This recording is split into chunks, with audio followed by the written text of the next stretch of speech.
So good morning everybody. देखिए आज हम लोगों ने आज का जो लेक्चर स्पेशली वो हमारा जो जनरल स्टडीज मेंस एग्जामिनेशन में जो जीएस का सेकेंड पेपर है उसका एक टॉपिक है, वो है इंडियाज फॉरेन पॉलिसी, भारत की विदेश नीति। तो स्पेशली उसी को डेडिकेटेड है आज का लेक्चर। और ये जो टॉपिक है आज, ये आपके जो जीएस का मैंने बताया आपको, जनरल स्टडीज का जो सेकंड पेपर है मेंस के लिए, बहुत इंपॉर्टेंट है। इससे हमेशा क्वेश्चन पूछे जाते हैं। और अगर आपका पॉलिटिकल साइंस और इंटरनेशनल रिलेशन सब्जेक्ट है तो वहाँ तो है ही है, हर साल क्वेश्चन आपसे पूछे जाएंगे यहाँ से।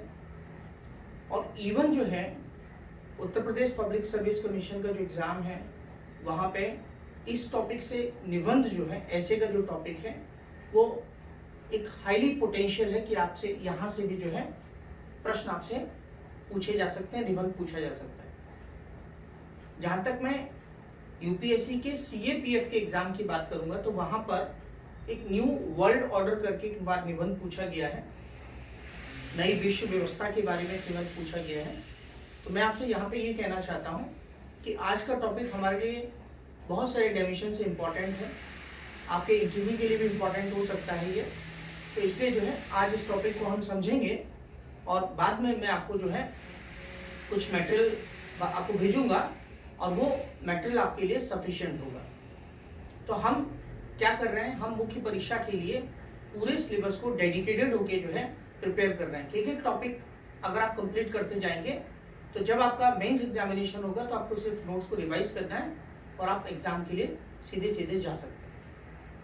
तो आज का जो टॉपिक है, जो इंडियन फॉरेन पॉलिसी, भारत की विदेश नीति से रिलेटेड है। अब सवाल ये होता है कि जब भी कोई नया स्टूडेंट होता है उसके सामने एक सबसे बड़ा चैलेंज रहता है, सबसे बड़ी प्रॉब्लम ये रहती है कि कहाँ से शुरुआत करें, कैसे शुरुआत करें, क्या पढ़ना चाहिए, कैसे कवर करना और कैसे मुझे पता चले कि टॉपिक कंप्लीट हो गया है। और आप देखेंगे कि अगर आप इंडियन फॉरेन पॉलिसी के बारे में, भारत की विदेश नीति के बारे में अगर आप पढ़ेंगे तो आपको पता चलेगा ढेर सारी किताबें मार्केट में अवेलेबल हैं, लेकिन जो एग्जाम में जो चीजें पूछी जाती हैं और जो किताबों में दिया है, ये दोनों में बहुत अंतर है। तो हमें सबसे पहले इंपॉर्टेंट ये है कि हमें यहाँ पे मैं आपको दो पार्ट में इन चीजों को समझाऊंगा। एक तो टॉपिक होता है जिसे हम बोलते हैं बेसिक्स, जो हमें बेसिक्स कंप्लीट होने चाहिए, क्योंकि जब तक हम बेसिक्स कंप्लीट नहीं करेंगे तब तक हम करंट कॉन्टेक्स्ट में चीजों को समझ ही नहीं सकते। तो पहला मेरा जो मेन टारगेट है, पहला जो मेरा मेन उद्देश्य है वो ये कि आपके बेसिक्स क्लियर करना, बेसिक्स को समझाना कि बेसिक में क्या चीजें इंपॉर्टेंट। और उसके बाद फिर जो है हम जब करंट कॉन्टेक्स्ट की बात करेंगे तो करंट कॉन्टेक्स्ट में इसको कैसे देखना है और कैसे समझना है। तो चलिए हम लोग स्टार्ट करते हैं। ये जो टॉपिक है हमारा, इस टॉपिक में सबसे इंपॉर्टेंट बात ये है कि मैं इस टॉपिक को कैसे कवर कर रहा हूँ।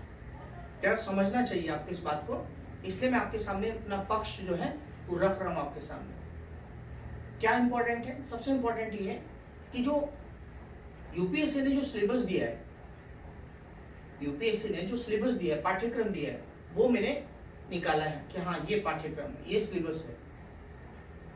फिर उसके बाद पिछले सालों में जो भी क्वेश्चंस पूछे गए हैं फॉरेन पॉलिसी से रिलेटेड, चाहे वो निबंध पूछा गया हो, ऐसे पूछा गया हो, जनरल स्टडीज में पूछा गया हो, या फिर पॉलिटिकल साइंस इंटरनेशनल रिलेशन में पूछा गया हो, कहीं भी अगर ये टॉपिक कवर हुआ है तो मैंने उसको समझा है और उसको ध्यान में रखते हुए लेक्चर को मैंने आपको जो है डिलीवर करूंगा, उनके आंसर्स को ध्यान में रखें।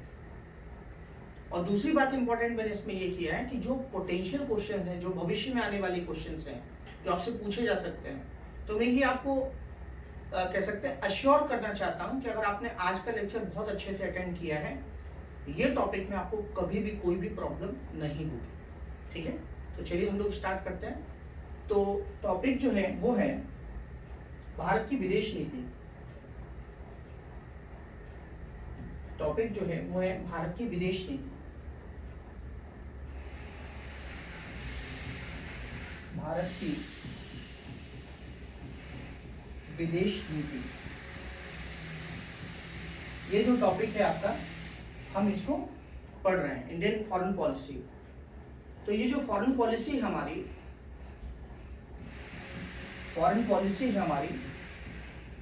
हम इसकी बात कर रहे हैं। फॉरेन पॉलिसी किसकी? भारत की विदेश नीति। तो सवाल सबसे पहला क्वेश्चन क्या उठता है? सबसे पहला क्वेश्चन ये उठता है, ये हम जो हम डिस्कस कर रहे हैं डायमेंशंस। डायमेंशंस का मतलब होता है आयाम, कि हम कौन सी चीज को पढ़ेंगे ताकि हमें उस टॉपिक को, हमें ये फील हो कि हाँ ये टॉपिक हमारा कवर हो गया है। तो सबसे पहले हम ये देखेंगे कि फॉरेन पॉलिसी का मीनिंग क्या होता है, साथ में थोड़ा मैं डिस्कस भी करता जाऊंगा। तो सबसे पहले हम इसका पहला जो डायमेंशन है वो क्या देखेंगे? भारत की जो विदेश नीति है उसमें सबसे पहले हम देखेंगे कि उसका मीनिंग क्या है, कि मतलब उसका अर्थ क्या है, विदेश नीति का क्या अर्थ होता है। तो फॉर एग्जाम्पल जो है, अगर आप कोई अपनी पॉलिसी जो है राइट डिसाइड कर रहे हैं कि हमारी जो नीति है वो क्या होगी, मान लिया फॉर एग्जाम्पल कोई भी व्यक्ति जो होता है वो अपनी कुछ नीतियां बनाता है, कुछ सिद्धांत बनाता है, जिसके बेसिस पे, जिसके प्रिंसिपल्स पे वो चलता है आगे। वैसे कोई भी देश होता है वो अपनी कुछ नीतियां बनाता है कि हमारी क्या नीतियां होंगी, राइट। तो विदेशी संबंधों को, फॉरेन रिलेशंस को टैकल करने के लिए कैसे किया जाए, उसमें क्या प्रिंसिपल्स होंगे, उसमें क्या सिद्धांत होंगे, उसके क्या आधार होंगे, उसके क्या ग्राउंड्स होंगे। तो इन सब चीजों को मिला के जिन नीतियों को हम तय करते हैं वो विदेश नीति है। मुझे लगता है कि मैं सिलेबस डिस्कस कर रहा हूँ, मैं अभी इसको आंसर नहीं लिखा रहा हूँ, ठीक है। लेकिन पहला इंपॉर्टेंट पॉइंट हमारा ये है कि जब भी हम विदेश नीति को पढ़ेंगे तो हमको ये लिखना तो आना चाहिए कि विदेश नीति होता क्या है या विदेश नीति किसे कहते हैं। बट अभी के लेक्चर में मैंने आपको क्या समझाया? अभी के लेक्चर में मैंने आपको ये समझाया कि कोई भी चीज के लिए हमारी नीति क्या होती है या हमारी पॉलिसी क्या होनी चाहिए। सिंपल सी बात है, जैसे भारत में प्रॉब्लम है, नक्सलिज्म की समस्या है, इंटरनल सिक्योरिटी। तो भारत की जो नीति है वो क्या होनी चाहिए उस चीज को टैकल करने के लिए। या अमेरिका है, अमेरिका के लिए हमारी फॉरेन पॉलिसी क्या होनी चाहिए, हमें कैसे आगे रशिया के साथ अपने रिलेशंस को आगे मेंटेन करना है, विदेश नीति का मीनिंग। और मीनिंग के बाद सवाल ये है कि जब हम 1947 में हमको आज़ादी मिली, ठीक है, 1947 में हम आज़ाद हुए, और जब हमें आज़ादी मिली 1947 में, तो एक सबसे खास बात है कि हम अंग्रेजों के गुलाम थे। तो हमारी जो विदेश नीति है उसको टैकल करने का काम कौन करता था? ब्रिटिशर्स करते थे, अंग्रेज करते थे, हम डिसाइड नहीं करते थे। लेकिन जब हम आज़ाद हुए तो आज़ाद होने के बाद हमारे पास एक जिम्मेदारी आ गई, हमारे पास एक रिस्पॉन्सिबिलिटी आ गई कि हमें हमारी जो विदेश नीति है या हमारी जो फॉरेन पॉलिसी है उसको हमें कैसे आगे लेके जाना है, क्या उसके आधार होंगे, क्या उसके प्रिंसिपल्स होंगे, क्या उसके सिद्धांत होंगे, इन चीज़ों को हमें ध्यान रखना है। तो क्या क्या सिद्धांत है? तो अगला हमको जो पॉइंट ध्यान रखना है वो क्या ध्यान रखना है? वो ध्यान रखना है प्रिंसिपल्स की, क्या क्या प्रिंसिपल्स होंगे। प्रिंसिपल्स का मतलब क्या होता है? सिद्धांत। क्या सिद्धांत होंगे, ठीक है, कौन कौन से ऐसे सिद्धांत हैं जिसके आधार पर हमारी विदेश नीति जो है बनी है, कुछ प्रिंसिपल्स होंगे। तो हमें ये सिद्धांतों का ध्यान रखना है कि हमारे कौन कौन से सिद्धांत हैं। सिद्धांत का मतलब क्या होता है कि जैसे मान लिया फॉर एग्जांपल, जैसे हमारी फॉरेन पॉलिसी बनेगी तो हमें हमेशा ये ध्यान रखना है कि हम हमेशा शांति की तरफ आगे बढ़ते हैं, पीस। हम कभी लड़ाई नहीं चाहते, हम अपनी जिंदगी को चाहते हैं कि जियो और जीने दो, राइट। हम कभी कॉन्फ्लिक्ट में नहीं पड़ते हैं, हम कभी लड़ाई झगड़े में नहीं पड़ते हैं, हम सिर्फ ये चाहते हैं प्रोग्रेस कैसे हो। तो हमारा हमेशा से कॉन्सेप्ट रहा है हमारी फॉरेन पॉलिसी का कि पीसफुल को एग्जिस्टेंस होना चाहिए, शांतिपूर्ण सह अस्तित्व होना चाहिए। ये एक आधार है हमारा, या हम ये आधार को लेके चलते हैं, ठीक है। उसके बाद हम देखेंगे तो ये कुछ प्रिंसिपल्स हैं, जिस प्रिंसिपल्स के बेसिस पे, अब प्रिंसिपल्स बहुत सारे प्रिंसिपल्स हैं, इनको हम डिटेल में डिस्कस करेंगे। लेकिन मेजर जो प्रिंसिपल है बेटा, मेजर जो प्रिंसिपल है जिसको हमको पढ़ना ही पढ़ना है, उसमें क्या है? वो है पहले पीसफुल को एग्जिस्टेंस, पीसफुल को एग्जिस्टेंस, शांतिपूर्ण सह अस्तित्व। शांतिपूर्ण, ये हमको पढ़ना ही पढ़ना है, मतलब ये हमें लिखना आना चाहिए। सह अस्तित्व, ये हमको पढ़ने में आना चाहिए, हमको इसको लिखना भी आना चाहिए एग्जाम में, क्योंकि अगर हम इसको लिख नहीं पाएंगे तो इसका कोई मतलब नहीं है। समझिए इस बात को। और उसके बाद हम देखेंगे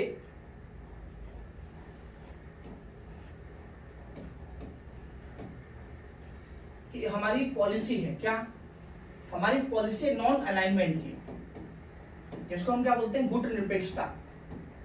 गुट निरपेक्षता, ठीक है। गुट निरपेक्षता जो है ये बहुत इंपॉर्टेंट। तो अब देखेंगे कि जो गुट निरपेक्षता है इस पर हमेशा से क्वेश्चन बनते हैं, इस पर हमेशा से क्वेश्चन बनते हैं और ये हमारे लिए बहुत इंपॉर्टेंट है। तो इसलिए जो है इसको हमने अलग से पढ़ना है। कौन सा टॉपिक अलग से पढ़ना है? हमें पढ़ना है गुट निरपेक्षता वाला जो टॉपिक है, उस पर बहुत सारे क्वेश्चंस आते हैं और बहुत सारे क्वेश्चंस की हमको प्रैक्टिस करनी है, ये ध्यान रखना है। बहुत सारे क्वेश्चंस आते हैं और उनको हमें प्रैक्टिस करना ही है, और इस पर निबंध भी आ सकता है, अलग से ध्यान रखना। ये टॉपिक ऐसा है, कौन सा,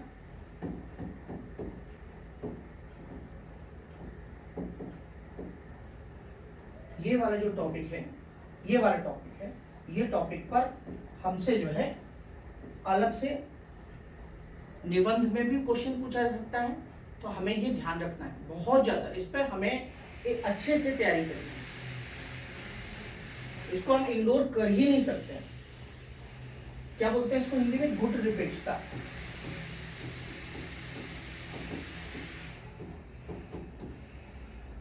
ठीक है, तो मतलब ये क्या हो गया, ये दो चीजें क्या हो गई बेटा, हमें आधार तैयार करते हैं। तो हमारे लिए जो दो आधार हैं इन पर अलग से क्वेश्चन बनते हैं, तो हमको ये दोनों टॉपिक अच्छे से तैयार करते हैं। कि जैसे मान लिया फॉर एग्जांपल उन्होंने पूछा कि बताओ भारत की जो फॉरेन पॉलिसी है या भारत की जो विदेश नीति है, भारत की जो विदेश नीति है वो पीसफुल को एग्जिस्टेंस में बिलीव करती है। ठीक है, इसको एक्सप्लेन करो, ठीक है, या उसको सुटेबल एग्जाम्पल के साथ एक्सप्लेन करो। तो फिर आपको एग्जाम्पल्स लेके आने पड़ेंगे कि पीसफुल को एग्जिस्टेंस की बात भारत ने कहाँ कहाँ पे की है। तो आपको सारे एग्जाम्पल्स आपको पता होने चाहिए, यहीं पे आपका करंट अफेयर्स होगा और यहीं पे आपको करंट अफेयर्स काम आएगा।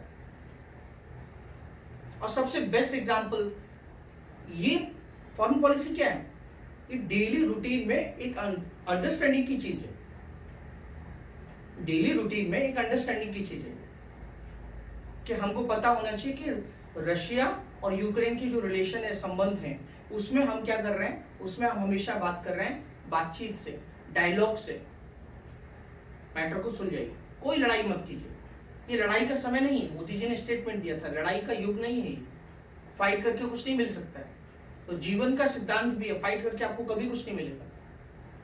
इसलिए हमेशा फाइट कौन करता है, आपने देखा होगा कि जो प्रॉस्पेरिटी की तरफ जाते हैं फाइट से बचते हैं, अवॉइड करते हैं। तो यहां पे हमें कुछ एग्जाम्पल देने होंगे और समझाना होगा, तभी हम काम कर सकते हैं। ठीक है, अब यहां पे सवाल ये होता है कि जो हमने आपको ये बताया क्या, नॉन अलाइनमेंट वाला बहुत इंपॉर्टेंट निबंध इसमें क्रिएट हो सकता है, निबंध बन सकता है, और ये जनरली यूपीपीसीएस में या सीएपीएफ के एग्जाम में आपसे निबंध पूछा जा सकता है। तो इसलिए जो है आप इस टॉपिक के लिए सबसे इंपॉर्टेंट टॉपिक है और इसके लिए आप तैयार करिए।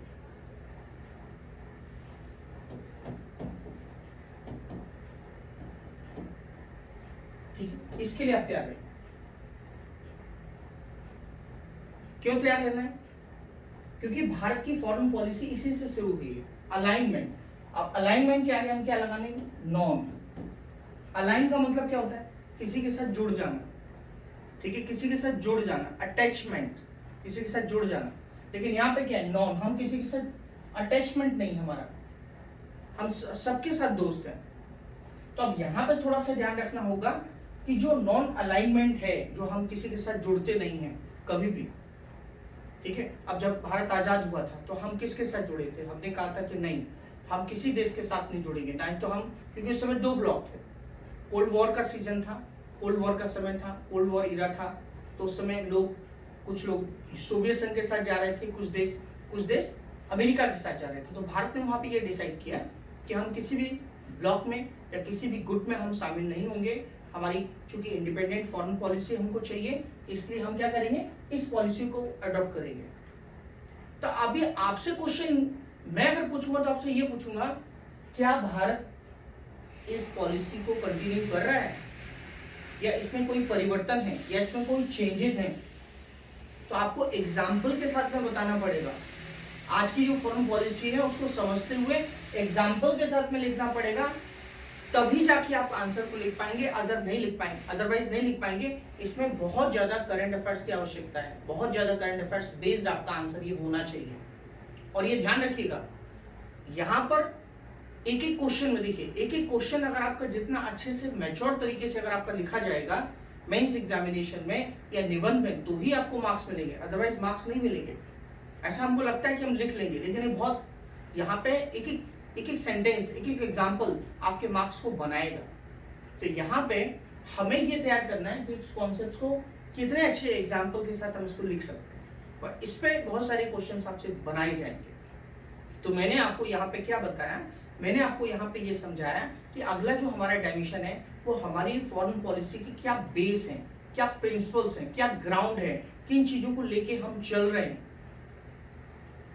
ठीक है, इन चीजों को हम लेके चल रहे हैं, किसको लेके चल रहे हैं कि पीसफुल को एग्जिस्टेंस को लेके चल रहे हैं, हम नॉन अलाइनमेंट को लेके आगे चल रहे हैं। तो यूपीएससी का जो एग्जामिनर है या जो भी फॉरेन पॉलिसी का एक्सपर्ट है वो आपसे यही पूछेगा यूपीएससी एग्जामिनेशन में, वो आपसे ये पूछेगा कि बताइए जो पीसफुल को एग्जिस्टेंस की जो हमारी पॉलिसी है पहले थी, उसके बाद नॉन अलाइनमेंट की जो पॉलिसी है, गुट निरपेक्षता की जो पॉलिसी है, क्या अभी कंटिन्यू है या उसमें चेंजेस हैं।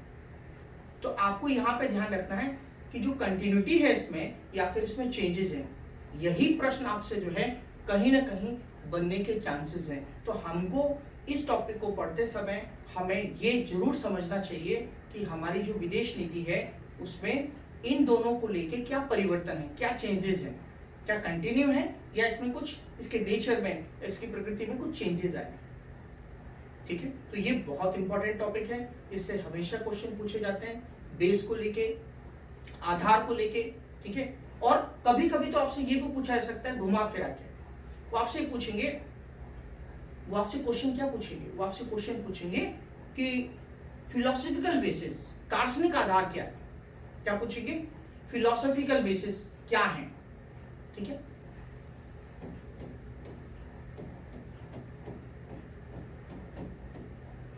फिलोसॉफिकल बेसिस क्या है या दार्शनिक आधार क्या है। तो दार्शनिक आधार आपको बताने पड़ेंगे। तो अभी उन्होंने क्या कर दिया, थोड़ा चेंज कर दिया, क्या कि उन्होंने पूछा फिलोसॉफिकल बेसिस क्या है। तो आपको थोड़ा सा ये डर लगेगा कि अरे हम तो बेस तैयार करके आए हैं, बट इन्होंने तो फिलोसॉफिकल बेसिस पूछ लिए। तो भाई फिलोसॉफी का मतलब क्या होता है, फिलोसॉफी का मतलब क्या है कि हमारे क्या सिद्धांत है, हमारे क्या प्रिंसिपल्स हैं, हम किन चीजों पे चल रहे हैं, हमारा दर्शन क्या है। ठीक है, तो यहाँ पर हमको लिखना वही है, क्वेश्चन को सिर्फ चेंज किया जाता है। ठीक है, फिलोसॉफिकल बेसिस आपसे डायरेक्टली क्वेश्चन पूछा जाएगा कि फिलोसॉफिकल बेसिस आप जो है एक्सप्लेन करें हमारी इंडियन फॉरेन पॉलिसी के। और उसके अलावा आपसे ये पूछा जाएगा कि फिलोसॉफिकल बेसिस के साथ आपसे पूछा जाएगा कि ओरिजिनल बेसिस क्या है। क्या पूछा जाएगा, ओरिजिनल बेसिस क्या है। ये सिर्फ क्या हो गया, ये सिर्फ आपको डराना है खाली, बस टॉपिक को चेंज करके थोड़ा सा आप सोचेंगे हम कुछ पढ़ के आए थे कुछ, लेकिन जनरली जो है वो यही है। उसके बाद फिर बेसिस के बाद फिर आपसे क्या पूछेंगे, नेक्स्ट मैंने आपको बताया, नेक्स्ट जो हमारा डायमेंशन होगा वो डायमेंशन होगा कारक क्या है। कारक का मतलब क्या होता है, कारक, फैक्टर्स जिसको हम बोलते हैं। तो कारक कौन से होंगे, कारक की हम बात कर रहे हैं। कारक का मतलब क्या होता है, कारक का मतलब होता है जो की फैक्टर्स हैं। कौन कौन से फैक्टर्स हैं जो हमारी फॉरेन पॉलिसी को, कौन कौन से फैक्टर्स ऐसे हैं जो हमारी फॉरेन पॉलिसी को क्या करते हैं, डिराइव करते हैं, चलते हैं, उनके द्वारा हमारी फॉरेन पॉलिसी डिसाइड की जाती है। अब जैसे मान लिया हमारी फॉरेन पॉलिसी, मैं आपको एक एग्जांपल दे रहा हूं और ये प्रश्न बनने के पूरे चांसेस हैं। ठीक है, क्या क्या आपसे प्रश्न पूछेंगे? आपसे प्रश्न ये पूछेंगे कि ऐसा बताओ कि जो की फैक्टर्स हैं, की फैक्टर्स पे जैसे हमारी भारत की ज्योग्राफी है, भारत का भूगोल है, कि भारत की बांग्लादेश के प्रति जो बांग्लादेश के साथ जो बाउंड्री है, नेपाल के साथ है, भूटान के साथ है, चाइना के साथ है, अफगानिस्तान के साथ है, तो मालदीव के साथ है या श्रीलंका के साथ है। तो हमारा जो ज्योग्राफी का जो एक फैक्टर है, उसी से हमारी विदेश नीति जो है वो डिसाइड होती है। तो हमें यहाँ पे जब भी फैक्टर्स के बारे में पूछा जाएगा तो मैं आपसे दो फैक्टर्स पे जरूर क्वेश्चन पूछूंगा। एक क्वेश्चन पूछूंगा ज्योग्राफी के एंगल से पूछूंगा, ज्योग्राफी के एंगल से पूछूंगा, कल्चर के एंगल से पूछूंगा। कल्चर का मतलब होता है कि बांग्लादेश की, अभी हमने बांग्लादेश का पढ़ा था कि भारत और बांग्लादेश के बीच में कल्चरल कौन कौन सी चीजें कॉमन है। तो आप देखेंगे लैंग्वेज, वहां भी बांग्ला बोली जाती है, यहाँ भी बांग्ला बोली जाती है। तो कल्चर को लेके यहाँ पे क्या फैक्टर कल्चर डिसाइड करता है हमारी फॉरेन पॉलिसी को, एक ये हो गया। और उसके बाद मैं इसको लिंक ये भी कर सकता हूँ कि जो मैं लिंक ये भी कर सकता हूँ इंडियन नेशनल मूवमेंट से। क्या मतलब हो गया इसका? भारतीय राष्ट्रीय आंदोलन, भारतीय राष्ट्रीय आंदोलन। तो जो भारतीय राष्ट्रीय आंदोलन था हमारा, ठीक है, जिसमें हमने आजादी प्राप्त की उस आंदोलन से, उस स्ट्रगल से, तो उसका क्या कोई ग्राउंड है हमारी फॉरेन पॉलिसी को डिसाइड करने में? कहीं ना कहीं हमको ये भी सोचना पड़ेगा। अगर आप इन डायमेंशंस में सोचेंगे, इस तरीके से आप तैयार करेंगे, तो मतलब ये टॉपिक पे आपकी पकड़ अच्छी हो जाएगी। और आप जो क्वेश्चन आपसे पूछा गया या जो पूछा जाना चाहिए, चाहे आप मेंस 2024 का दें या 25 का दें, कोई फर्क नहीं पड़ता है, ठीक है, या आप कोई निबंध लिख रहे हैं, कोई फर्क नहीं पड़ता है। आपको सारे डायमेंशंस पता है और आप एक अच्छा आंसर बता सकते हैं, बना सकते हैं। क्योंकि सबसे पहले तो हमको यही पता होना चाहिए कि हमको पढ़ना क्या है। तो यहाँ पे हमने आपसे की फैक्टर्स बताए और कौन कौन से की फैक्टर्स पे हमको काम करना है, मैंने आपके साथ वो भी शेयर किया। अब सवाल यहाँ पे ये है कि कुछ हमारे जो फॉरेन पॉलिसी हैं उनके निर्धारक तत्व होते हैं, डिटर्मिनेंट्स होते हैं, ठीक है, डिटर्मिनेंट्स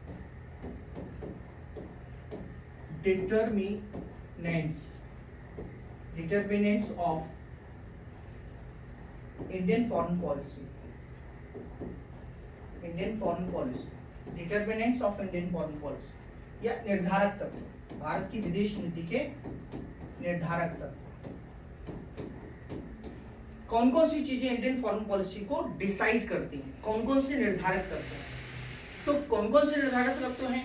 अब आप देखेंगे कि हमारी फॉरेन पॉलिसी के लिए कह सकते हैं कि कुछ ऐसे फैक्टर हैं, निर्धारक तत्व का मतलब हो गया फैक्टर्स, ऐसा भी हम बोल सकते हैं। तो इसमें फैक्टर कौन कौन से? एक्सटर्नल फैक्टर हो गए, एक्सटर्नल, ठीक है, एक्सटर्नल हो गए। और दूसरे क्या हो गए? इंटरनल हो गए, इंटरनल। एक्सटर्नल फैक्टर हो गया मतलब बाहरी कारक, बाहरी कारक कौन से जो हमारी विदेश नीति को डिसाइड करते हैं। और एक आंतरिक कारक कौन कौन से हैं जो हमारी विदेश नीति को डिसाइड करते हैं। आंतरिक कारक और बाहरी कारक, ये दोनों कारक जो हैं हमारे लिए बहुत बहुत इंपॉर्टेंट है, ठीक है बेटा। इस पर क्वेश्चन जो है निश्चित रूप से बनेगा, ये आप ध्यान रखिएगा, कभी भी आप इसके लिए तैयार रहिए कि कौन कौन से फैक्टर्स ऐसे हैं जो हमारी फॉरेन पॉलिसी को डिसाइड करते हैं। अब जैसे मान लिया फॉर एग्जांपल एक्सटर्नल फैक्टर का मतलब हो गया, ठीक है, इंटरनल फैक्टर हो गया। अब जैसे जम्मू कश्मीर है, अब जम्मू कश्मीर की हमारी जो प्रॉब्लम थी उस प्रॉब्लम को हमने कैसे डील किया, ठीक है, जम्मू एंड कश्मीर की हमारी प्रॉब्लम थी, हमने कैसे डील किया, ये हमारा थोड़ा एक इंटरनल फैक्टर था और हमने उसको डील किया। अब जैसे मान लिया श्रीलंका के रिलेशन है, श्रीलंका के रिलेशन में हमेशा एक एंगल आता है, क्या एंगल आता है? तमिलनाडु का, तो वो हमारा एक इंटरनल फैक्टर हो गया। तो एक्सटर्नल इंटरनल फैक्टर दोनों हम क्लास में डिस्कस भी करेंगे और मैं आपको बताऊंगा भी कि हम इसमें क्या आंसर लिख सकते हैं। क्योंकि मेरा अभी जो एजेंडा है वो यही है कि लास्ट ईयर के जो क्वेश्चंस पूछे गए हैं अगर हम उनको उनके आंसर्स आपके साथ डिस्कस करें या भविष्य में पूछे जाने वाले जो क्वेश्चंस हैं उनको हम डिस्कस करें तो निश्चित रूप से आप बहुत अच्छा आंसर अपने आप लिख पाएंगे और आपको ये खुद पता चलेगा कि मुझे इसका आंसर क्या लिखना। उसके बाद देखिए ऐसा नहीं है कि सिर्फ फैक्टर्स काम कर सकते हैं, करते हैं, कुछ इंस्टीट्यूशंस भी काम करते हैं फॉरेन पॉलिसी में। क्या काम करते हैं? इंस्टीट्यूशन। तो नेक्स्ट डायमेंशन क्या हो गया? इंस्टीट्यूशन, इंस्टीट्यूशंस मतलब संस्थाएं, ठीक है, संस्थाएं जो हैं वो फॉरेन पॉलिसी को डिसाइड करने में काम करती हैं, ठीक है।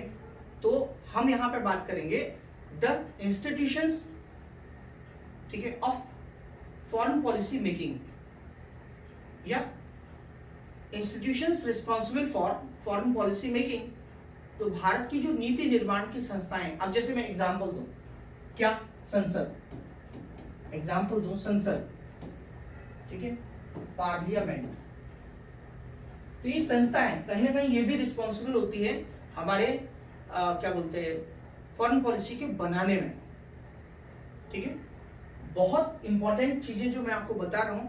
अब देखिए हमारी जो कह सकते हैं पार्लियामेंट है, तो पार्लियामेंट्री डिप्लोमेसी की बात हो गई। आपको पता होगा कि अभी हमारे जो लोकसभा है, तो कभी कभी क्या होता है कि हमारे जो लोकसभा के स्पीकर हैं ओम बिरला साहब दोबारा से फिर से स्पीकर बने हैं। तो कभी कभी हमारी जो पार्लियामेंट्री कह सकते हैं पार्लियामेंट्री सिस्टम है हमारा, तो इसके कॉन्फ्रेंसेस होते हैं दूसरे कंट्रीज में, स्पीकर के समिट्स होते हैं, तो स्पीकर जाते हैं वहाँ पे फॉरेन पॉलिसी पे चर्चा करते हैं, डिबेट करते हैं। तो ये कुछ मैंने आपको आइडिया दिया, तो मैं आपको थोड़ा सा लेक्चर के दौरान समझाऊंगा कि पार्लियामेंट का जो फैक्टर है वो कैसे इंपॉर्टेंट है, पार्लियामेंट ने क्या क्या ऐसे काम किए हैं, या कैसे करके फॉरेन पॉलिसी को हमारे जो है एग्जाम्पल के साथ मैं आपको बताऊंगा कि हमारी फॉरेन पॉलिसी के लिए पार्लियामेंट का कॉन्ट्रीब्यूशन क्या होता है, कौन सा इसका फैक्टर ऐसा है, ठीक है। तो अब हमारी जो फॉरेन पॉलिसी बनी है, नेक्स्ट हम डायमेंशंस, यहाँ तो हम इंस्टीट्यूशंस की बात करेंगे, और इंस्टीट्यूशन मैंने संसद की बात की है यहाँ पे, ठीक है। एक एग्जाम्पल के साथ आपके साथ रखा है मैंने इस पॉइंट को। लेकिन अगला जो पॉइंट है वो ये है कि हमारी जो फॉरेन पॉलिसी है उसके ऑब्जेक्ट्स हैं कुछ, उसके उद्देश्य हैं कुछ, ठीक है। हमारी फॉरेन पॉलिसी के ऑब्जेक्ट्स हैं कुछ या उद्देश्य हैं कुछ, ठीक है। तो हमको ऑब्जेक्ट्स की बात करना है कि हम जो हमारी जो विदेश नीति है उसके उद्देश्य क्या है, हम किन ऑब्जेक्ट्स को लेके या किन टारगेट को लेके हम आगे बढ़ रहे हैं। अब जैसे मान लीजिए फॉर एग्जाम्पल अब मेक इन इंडिया है, फॉर एग्जाम्पल देखिए हमको मेक इन इंडिया है, या हम भारत आत्मनिर्भर भारत बनने जा रहा है, ठीक है, या भारत जो है एक विकसित भारत बनने जा रहा है 2047 में, हमारा संकल्प है। तो हम किस तरीके से अपनी फॉरेन पॉलिसी को क्या कर रहे हैं, अपनी पॉलिसीज के साथ क्या कर रहे हैं, अलाइन कर रहे हैं, पॉलिसीज के साथ अलाइन कर रहे हैं। बहुत सोचने की आवश्यकता है कि हमारे जो उद्देश्य हैं, जो हम चाहते हैं अपनी फॉरेन पॉलिसी से, हमारी फॉरेन पॉलिसी का उद्देश्य क्या है कि हमारे जो डायस्पोरा हैं, जो विदेशों में रह रहे भारतीय हैं, वो हमसे क्या हों, वो हमसे जुड़े, भारत से जुड़े, और उनसे हमारे जो कह सकते हैं जो इकोनॉमिक बेनिफिट है, जो आर्थिक लाभ है, वो कैसे प्राप्त हों। तो ये कहीं ना कहीं हर चीज लिंक्ड है। अगर हम समझते हैं कि हमारे उद्देश्य क्या है, बट मैं आपसे ऑब्जेक्ट नहीं पूछूंगा, अगर मैं क्वेश्चन पेपर सेट करूंगा तो मैं आपसे ये पूछूंगा, मेरा क्वेश्चन क्या होगा, मेरा क्वेश्चन ये होगा कि भारत ने अपनी विदेश नीति में या फॉरेन पॉलिसी में जिन ऑब्जेक्ट्स को डिसाइड किया है, क्या हम उन ऑब्जेक्ट्स को आज प्राप्त कर रहे हैं, क्या हम उन ऑब्जेक्ट्स को आज अचीव कर पा रहे हैं। तो यहाँ पे एक असेसमेंट की जरूरत है कि हाँ देखिए हमने ये हमारे ऑब्जेक्ट्स थे, ये हमारे ऑब्जेक्ट्स पूरे हो गए, बट ये हमारे ऑब्जेक्ट्स थे जो हमारे ऑब्जेक्ट्स पूरे नहीं हुए। कैसे प्राप्त कर रहा है, तरीका क्या है भारत का, तो भारत की, तो फिर आपको पता चलेगा पड़ोसियों के साथ हमारी क्या नीति है। ये सब जितना आपका अच्छा इस पर पकड़ रहेगा, इसमें कुछ याद करने की जैसी जरूरत नहीं है, सिर्फ अंडरस्टैंडिंग की जरूरत है कि हमको क्या क्या पॉइंट्स लिखने हैं। तो हमने कहा क्या उद्देश्य, ऑब्जेक्ट्स क्या है, बट ऑब्जेक्ट्स के साथ साथ हमारे लिए इंपॉर्टेंट क्या है, ऑब्जेक्ट्स के साथ हमारे लिए इंपॉर्टेंट यहाँ पे ये है कि हम उनको कैसे प्राप्त करेंगे या कैसे प्राप्त कर रहे हैं, कैसे हम उनको अचीव कर रहे हैं। ये बहुत इंपॉर्टेंट क्वेश्चन है जो मैंने आपको बताया, तो इस पर आपको ध्यान देना। अगली बात हम करेंगे, वो बात करेंगे कि जो भारत की विदेश नीति है उसकी क्वालिटीज क्या है। क्वालिटीज कहना सही शब्द नहीं होगा, उसके कैरेक्टरिस्टिक्स क्या है या उसकी विशेषताएं क्या है। हमारी जो फॉरेन पॉलिसी है उसकी विशेषताएं क्या है। तो डायरेक्टली यहाँ से क्वेश्चन पूछा जा सकता है आपसे कि भारत की विदेश नीति की क्या विशेषताएं हैं। आपसे डायरेक्टली ये प्रश्न पूछा जा सकता है कि भारत की विदेश नीति की विशेषताएं क्या है, वो बताइए। ठीक है साहब। अब देखिए जो इंडियन फॉरेन पॉलिसी है, जो हमारी इंडियन फॉरेन पॉलिसी है, इस इंडियन फॉरेन पॉलिसी में कुछ हमारी जो नीतियां हैं जो हमको बहुत ध्यान से पढ़नी है, बहुत ध्यान से हमको पढ़नी है। और लगातार आज जो क्वेश्चन पेपर बनाया जा रहा है या आज जो क्वेश्चन हमारे बन रहे हैं वो इन्हीं को लेके बन रहे हैं। तो कौन से? अब यहाँ पे आपसे इसको ही लेके आपसे निबंध पूछा सकता है। देखिए हमने फॉरेन पॉलिसी के ऊपर पूछा, बताया आपको कि यहाँ पे ऐसे पूछा सकता है, लेकिन यहाँ जो मैं आपको टॉपिक बता रहा हूँ इनसे अलग से ही आपसे निबंध पूछा सकता है। तो मतलब यहाँ पे आपको भी एक्सपर्टी की जरूरत है। और मैं तो एक चीज कहता हूँ, एक्सीलेंस की जरूरत होती है। जो आप एग्जाम देने जाएंगे, हर पेपर में, हर क्वेश्चन में आपका अगर एक्सीलेंस होगा तो आपको क्वालिफाई होने से कोई नहीं रोक सकता है। जब तक एक्सीलेंस नहीं है तब तक कुछ नहीं होने वाला है। तो इसमें एक्सीलेंस का मतलब क्या हो गया? जैसे मान लिया फॉरेन पॉलिसी का मतलब क्या हो गया? फॉरेन पॉलिसी के जैसे मान लिया हमारी जो फॉरेन पॉलिसी है वो है एक फॉरेन पॉलिसी हमारी थिंक वेस्ट, ठीक है। अभी हमको ये बताना चाहिए, ये समझ में आना चाहिए कि जो थिंक वेस्ट पॉलिसी है वो क्या है। थिंक वेस्ट पॉलिसी क्या है, इस पे ही हमको काम करना है कि पश्चिम की ओर सोचो, पश्चिम की ओर सोचो, थिंक वेस्ट, ठीक है। दूसरी हमारी जो पॉलिसी है, सेकंड जो हमारी विदेश नीति है वो क्या है? लुक ईस्ट पॉलिसी है। लुक ईस्ट पॉलिसी का मतलब क्या होता है? अब ये जो लुक ईस्ट पॉलिसी है इस पर भी अलग से निबंध पूछा जा सकता है। बहुत इंपॉर्टेंट है ये। इसका मतलब होता है पूर्व की ओर देखो की नीति। मतलब भारत के, आपने देखा होगा कि अभी जो है जब बांग्लादेश की प्रधानमंत्री भारत आई हुई थी तो हमारे प्रधानमंत्री मोदी जी ने एक स्पीच दी थी और उस स्पीच में मोदी साहब ने ये कहा था कि हम लोग बांग्लादेश के लिए जो हमारी फॉरेन पॉलिसी है वो look east policy, act east policy, vision Sagar, never first policy, इसके बारे में देखो बताया था हमारे मोदी साहब ने, प्रधानमंत्री जी ने इसके बारे में बताया था। तो ये जो लुक ईस्ट पॉलिसी है ये क्या है और एक्ट ईस्ट पॉलिसी क्या है, ठीक है। एक्ट ईस्ट पॉलिसी जो है वो क्या है? सक्रिय होने की नीति, पूर्व की ओर सक्रिय होने की नीति। तो भारत के पूर्व में क्या है? म्यांमार है, थाईलैंड है, जापान है, सिंगापुर है, मलेशिया है। पूर्व में जितने भी देश हैं, ऑस्ट्रेलिया है वो साइड में। तो पूर्व की ओर देखो की नीति में क्या क्या चीजें, ये पॉलिसी है क्या, और बाद में ये कैसे कन्वर्ट हो गई एक्ट ईस्ट पॉलिसी में, दोनों के बीच में क्या अंतर है। देखिए मैं क्वेश्चन बनाऊंगा तो मैं आपसे पूछ सकता हूँ दोनों के बीच में सिमिलैरिटी क्या है और दोनों के बीच में अंतर क्या है। मैं जो पॉइंट्स आपके साथ डिस्कस कर रहा हूँ, अगर इन पॉइंट्स पे ही आपने काम कर लिया तो ये टॉपिक आपको कोई किताब पढ़ने की जरूरत नहीं, ये हमेशा आपका परफेक्शन रहेगा। इसलिए एक एक पॉइंट को आपको नोट करना है और एक एक पॉइंट आपके लिए बहुत इंपॉर्टेंट है। तो हमें क्या देखना है? लुक ईस्ट पॉलिसी का क्या मीनिंग है, एक्ट ईस्ट पॉलिसी का क्या मीनिंग है, दोनों के बीच में क्या सिमिलरिटीज हैं, समानताएं क्या है, और दोनों के बीच में डिसिमिलरिटीज क्या है, क्या डिफरेंस है, कंपेयर करना है। दोनों के बीच में विरोधाभास क्या है, ठीक है, दोनों के बीच में कंट्राडिक्शन क्या है।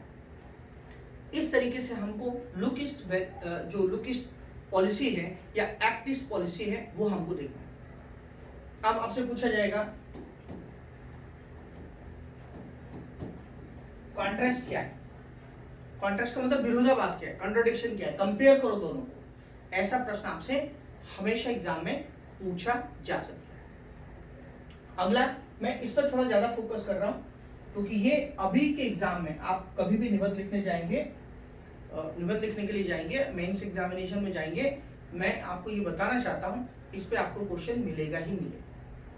बट किस डायमेंशन में मिलेगा, किस डायमेंशन में पढ़ना है ये भी जरूरी है ना। तो हमारी जो एक्ट ईस्ट पॉलिसी है उस एक्ट ईस्ट पॉलिसी को हमें ये ध्यान देना है कि ये जो पॉलिसी है इसमें कुछ डायमेंशन है भारत के। क्या डायमेंशन है?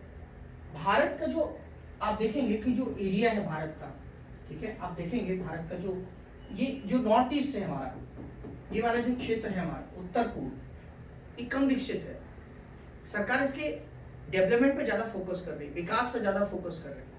तो इसका विकास किसके साथ जुड़ा है?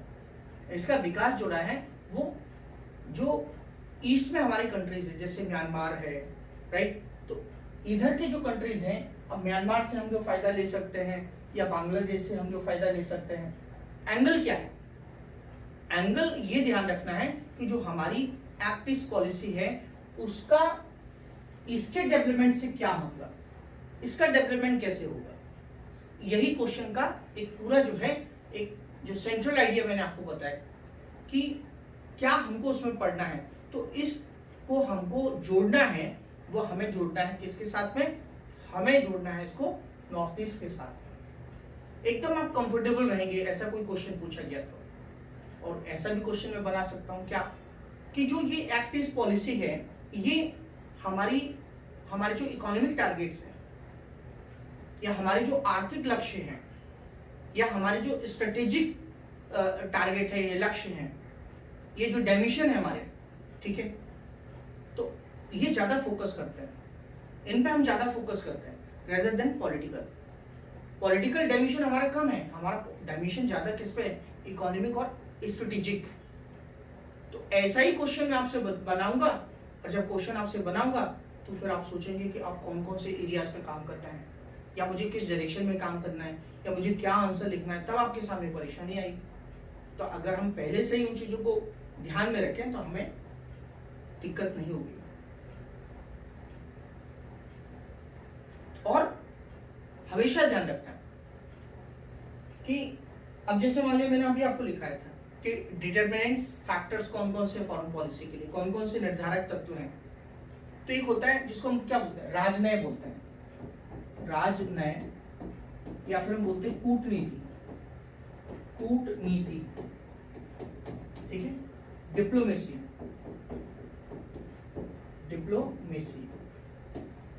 कि क्या हमारी कूटनीति, क्या हमारी डिप्लोमेसी है, किस तरीके से हम आगे बढ़ रहे हैं। तो ये भी एक फैक्टर है डिप्लोमेसी। अब मैं आपसे डिप्लोमेसी का क्वेश्चन पूछ सकता हूँ कि बताइए कि role of diplomacy to decide Indian foreign policy, diplomacy की क्या भूमिका है, पार्लियामेंट्री डेमोक्रेसी की क्या भूमिका है, संसदीय डिप्लोमेसी की क्या भूमिका है।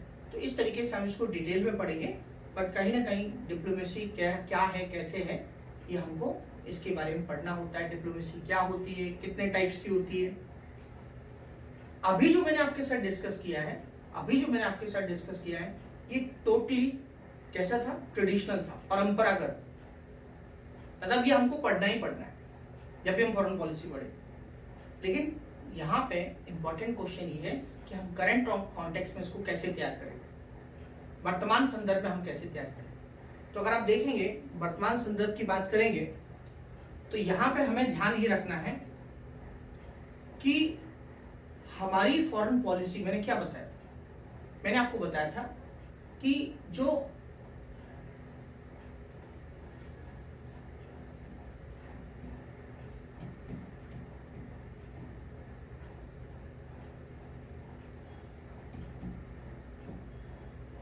तो ये हमारी जो कंटिन्यूटी है,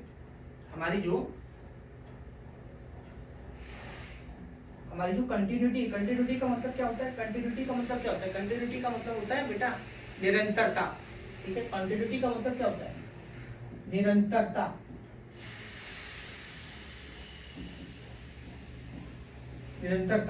तो हमारी जो कंटिन्यूटी है, देखो हमारी जो कंटिन्यूटी है और आगे क्या हुआ, चेंजेस हुए। तो मैं आपसे क्वेश्चन क्या बना दूंगा, मैं आपसे क्वेश्चन ये बना दूंगा कि जो कंटिन्यूटी है और जो चेंजेस है, कंटिन्यूटी क्यों आई है। अभी मैं क्या पढ़ के गया, मैं ये पढ़ के गया कि जो कंटिन्यूटी है, मैं क्या पढ़ के गया, मैं ये पढ़ के गया कि क्या निरंतरता है, लेकिन चेंजेस क्या हुए और चेंजेस क्यों हुए, व्हाई, ये चेंजेस क्यों हुए। तो ये क्वेश्चन जो बनेगा वो ये बनेगा कि चेंजेस क्या हुए और क्यों हुए, चेंजेस क्या हुए और क्यों हुए, इसके लिए रिस्पॉन्सिबल फैक्टर क्या है, रिस्पॉन्सिबल फैक्टर्स मतलब उत्तरदायी कारक कौन कौन से हैं, कौन कौन से कारण जो है, कौन कौन से कारक, तो आपको बताना पड़ेगा कौन कौन से कारक। बहुत इंपॉर्टेंट क्वेश्चन है, तैयार करना ही करना है, इसके बिना आपका काम नहीं चलने वाला है। उसके बाद नेक्स्ट जो क्वेश्चन बनेगा वो क्या बनेगा, नेक्स्ट क्वेश्चन बनेगा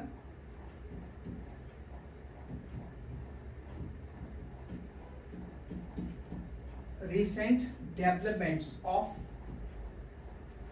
Indian foreign policy, कि भारत की जो विदेश नीति है, उस भारत की विदेश नीति में जो रिसेंट डेवलपमेंट है, हाल की जो विकास है, रिसेंट डेवलपमेंट जो है भारत की विदेश नीति में, वो रिसेंट डेवलपमेंट्स क्या है, कौन कौन से डेवलपमेंट्स हुए हैं, ये क्वेश्चन बहुत इंपॉर्टेंट है। ठीक है, तो आपको क्या करना पड़ेगा, आपको करंट अफेयर्स को ही एक्सप्लेन करना पड़ेगा। करंट अफेयर्स को आप एक्सप्लेन करेंगे तो ही आप आंसर लिख पाएंगे, अदरवाइज नहीं लिख पाएंगे। विदाउट, मैं आपको ये समझाना चाहता हूँ कि विदाउट करंट अफेयर्स ये हो ही नहीं सकता है कि रिसेंट डेवलपमेंट्स क्या हुए इंडियन फॉरेन पॉलिसी में। तो आपने क्या किया, आपने किताबें पढ़ ली, लुक ईस्ट पॉलिसी तैयार कर लिया, फॉरेन पॉलिसी तैयार कर लिया, सब पढ़ के गए एग्जाम में, पर वहां पर जाके सब फेल हो गया कि रिसेंट डेवलपमेंट्स क्या हुए। ठीक है, अगला पूछेगा, नेक्स्ट क्वेश्चन क्या पूछेगा, नेक्स्ट क्वेश्चन पूछेगा कि स्वायत्तता के बारे में पूछेगा।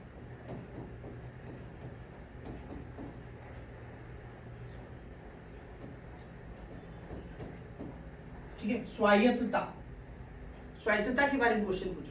स्वायत्तता का मतलब क्या होता है, ऑटोनॉमी, वो पूछेगा क्या भारत की विदेश नीति, क्या भारत की विदेश नीति में आप स्वायत्तता की प्रवृत्ति देख रहे हैं, क्या ऑटोनॉमी की टेंडेंसी आप देख रहे हैं, क्या भारत की फॉरेन पॉलिसी ऑटोनॉमस है, बहुत इंपॉर्टेंट, क्या भारत की फॉरेन पॉलिसी ऑटोनॉमस है, क्या स्वायत्तता है, क्या वो इंडिपेंडेंट है। इंडिपेंडेंट का मतलब स्वतंत्र। तो आपको एग्जाम्पल के साथ ही लिखना पड़ेगा, विदाउट एग्जाम्पल आप इस आंसर को नहीं लिख सकते हैं, विदाउट एग्जाम्पल आप लिख ही नहीं सकते। अभी देखो कैसे करंट अफेयर्स काम करता है। करंट अफेयर्स ऐसे काम करता है कि अभी हाल में ही क्या हुआ है, स्विट्जरलैंड में समिट हुआ था, रशिया और यूक्रेन के वॉर को लेके, युद्ध को लेके, रशिया और यूक्रेन के वॉर और युद्ध को लेके हुआ कि वहां पीस कैसे स्टैब्लिश की जाए।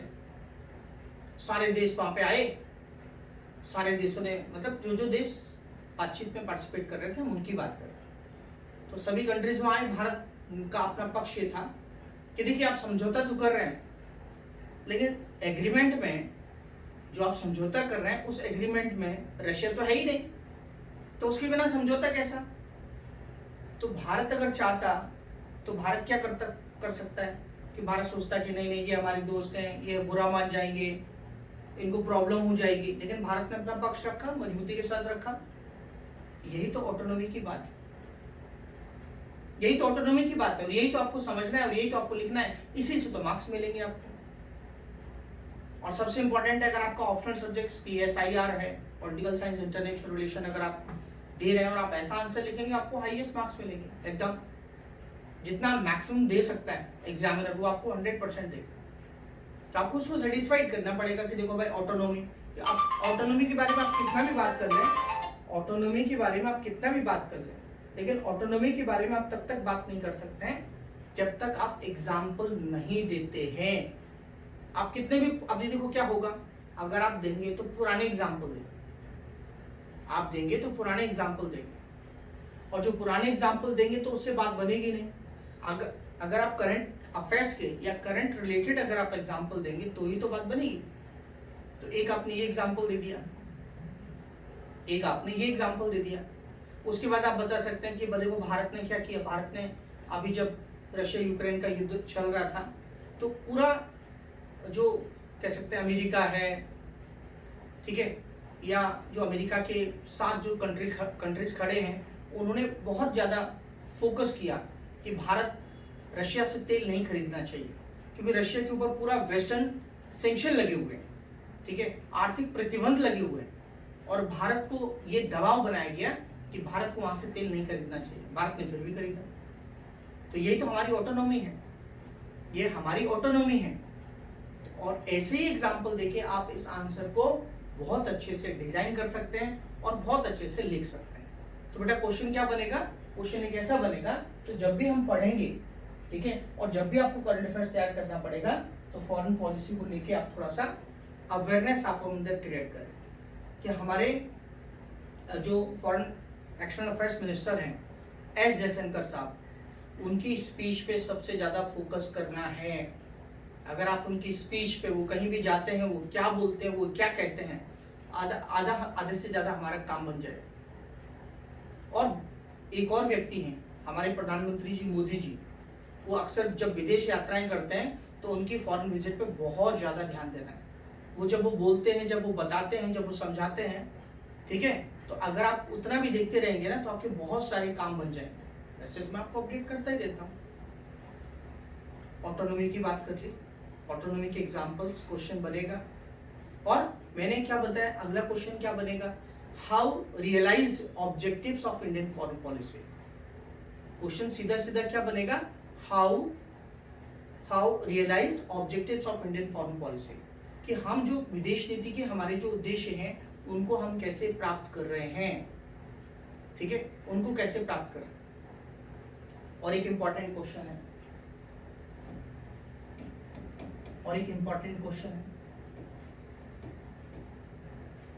Emerging trends in Indian foreign policy, कि भारत की जो विदेश नीति है, उस भारत की विदेश नीति में जो उभरती प्रवृत्तियां हैं वो क्या है, इमर्जिंग ट्रेंड्स क्या है, सबसे इंपॉर्टेंट क्वेश्चन। तो इमर्जिंग ट्रेंड्स में जैसे मान लिया हमसे किसी ने पूछा कि बताइए इमर्जिंग ट्रेंड्स सर क्या हैं, ऐसा क्या लग रहा है, तो हमारी जो विदेश नीति पहले हुआ करती थी वो या तो अमेरिका के ओरिएंटेड थी या वो रशिया के ओरिएंटेड थी। लेकिन आज हमारी विदेश नीति में ऑब्जर्वेशन वाली बात है, आज हमारी विदेश नीति में किसको फोकस किया गया, नेबरहुड फर्स्ट, हमारे पड़ोसी पहले, यह इमर्जिंग ट्रेंड है ना। देखो ये पहले तो नहीं था, पहले तो हम या तो रशिया को फोकस करते थे या फिर अमेरिका को फोकस करते थे। आज हमारी फॉरेन पॉलिसी में चेंजेस ये आए हैं कि आज हमारी फॉरेन पॉलिसी पड़ोसियों के प्रति जो है प्रथम की नीति को लेके चल रहा है। और इसी की झलक आपको अभी मोदी जी ने जब शपथ ग्रहण किया तो हमारे पड़ोसी देशों को बुलाया गया। अब उसमें कौन कौन से पड़ोसी देश आए हैं, कौन कौन से नेबरिंग कंट्रीज ने पार्टिसिपेट किया, वो आप जरा ध्यान देना, वहीं पे थोड़ा मामला चेंज हो जाता है, ठीक है। उसके बाद फिर आप देखेंगे हमारी फॉरेन पॉलिसी में हम क्या कर रहे हैं, हम डायस्पोरा को फोकस कर रहे हैं। मैंने आपको लास्ट लेक्चर में डायस्पोरा के बारे में बताया था। डायस्पोरा कौन होते हैं, जो भारत के हैं, विदेश में रह रहे हैं, उन्हें हम डायस्पोरा कहते हैं। और डायस्पोरा दो प्रकार के होते हैं, पीपल्स ऑफ इंडियन ओरिजिन, ठीक है, जो विदेश में सेटल्ड हो गए, वहीं रह रहे हैं, वो पीआईयूज हो गए, तो उनके लिए हमारी फॉरेन पॉलिसी क्या है। एनआरआईज के लिए क्या है, जो टेम्परेरी बेसिस पे वहाँ रह रहे हैं। तो हम हमारी विदेश नीति में हमारे एस जयशंकर साहब हैं या फिर हमारे प्रधानमंत्री जी हैं, वो हमेशा जब भी विजिट करते हैं तो इनको एड्रेस करते हैं। ये एक नया चेंज है, ये एक नया ट्रेंड है। तो यहीं पे आपको थोड़ा सा तैयार करना पड़ेगा क्या, कि जैसे मोदी गवर्नमेंट है, मोदी जी की गवर्नमेंट है, वो 2014 में आई थी, तो मोदी 1.0 हो गया, ठीक है, 1.0 हो गया, उसके बाद 2.0 हो गया, दूसरी बार सरकार बनी 3.0 हो गया। अभी फॉरेन पॉलिसी 3.0 की क्या है, देखो अभी क्या हमें फॉरेन पॉलिसी में पूछेगा कि मोदी जी जब से 2014 में, पॉलिटिकल एंगल से नहीं पूछेगा, बट ये पूछेगा कि इस कॉन्टेक्स्ट में अभी जो फॉरेन पॉलिसी है उसमें क्या क्या चेंजेस हुए। ये भी पूछेगा 2014 के बाद क्या हुए, तो पूछेगा आफ्टर कोविड-19, ये भी पूछेगा, ऐसे ही पूछ सकता है आफ्टर कोविड-19 क्या क्या चेंजेस हुए। अब आप सोचोगे सर कोविड-19 के बाद क्या चेंजेस हुए, चेंजेस जो हो वही लिख देना, वो तो सिर्फ नाम के लिए लिखते हैं कोविड-19 के बाद। तब इतना तो ध्यान रखना पड़ेगा भाई कोविड-19 कब आया, कौन से ईयर में आया था, उसके बाद हमारी फॉरेन पॉलिसी में क्या चेंजेस हैं, तो थोड़ा सा अंडरस्टैंडिंग वाली बात। तो जैसे मैंने आपको बताया कि हमारी जो विदेश नीति है उसमें क्या उभरती प्रवृत्तियां हैं, इमर्जिंग ट्रेंड्स क्या है, ये बहुत इंपॉर्टेंट क्वेश्चन है, आपसे पूछा जा सकता है। उसके बाद हमारी जो विदेश नीति है उस विदेश नीति में क्या फेलियर हैं, रिव्यू करना है ना। देखो अगर आप रिव्यू कर लेंगे, समीक्षा कर लेंगे, तो आपका 100% काम तैयार हो जाएगा। 100% रिव्यू करना है, समीक्षा करनी है। क्या समीक्षा करनी है कि विदेश नीति के फेलियर्स क्या हैं, सफलताएं क्या हैं और विफलताएं क्या हैं। फेलियर्स क्या है और सक्सेस क्या हुआ है, अचीवमेंट्स क्या है फॉरेन पॉलिसी के, अब मान लीजिए मैंने आपसे डायरेक्टली क्वेश्चन पूछ लिया achievements of Indian foreign policy, फिर आपको बताना पड़ेगा देखो हाँ बांग्लादेश के साथ हमारे रिलेशन कितने अच्छे हुए हैं, राइट, ये बताना हमारी बहुत सारी प्रॉब्लम्स थी वो आज दूर हो गई हैं, हमारे कौन कौन से देशों के साथ अच्छे संबंध हैं। फिर आप बता सकते हैं अचीवमेंट्स की बात कर सकते हैं कि हमारे बीच में मालदीव के साथ रिलेशन खराब हो गए थे, लेकिन फिर भी जो है मालदीव आज भारत सरकार फिर भी प्रयास कर रही है कि हमारे मालदीव के साथ रिलेशन अच्छे रहें। ये सब ऑब्जर्वेशन वाली बात है, लेकिन पॉइंट तो हमको पता होना चाहिए कि ना हमको ऑब्जर्वेशन करना है तो किस डायरेक्शन में करना है। तो पड़ोसी देशों के साथ में या पूरी दुनिया के साथ में हमारा जो रिलेशन है, संबंध है, उनके सक्सेस क्या है, उनके अचीवमेंट्स क्या है या उनके फेलियर क्या है, ऐसा प्रश्न बन सकता है। अब इसी में दूसरा प्रश्न क्या बन सकता है, असेसमेंट बन सकता है कि मूल्यांकन करो। अगला प्रश्न क्या बन सकता है, समीक्षा करो, रिव्यू करो। देखो घुमा फिरा के बात एक ही है बेटा, चाहे वो रिव्यू करने के लिए बोले, समीक्षा करने के लिए बोले या बोले मूल्यांकन बताओ, असेसमेंट बताइए, बात एक ही है।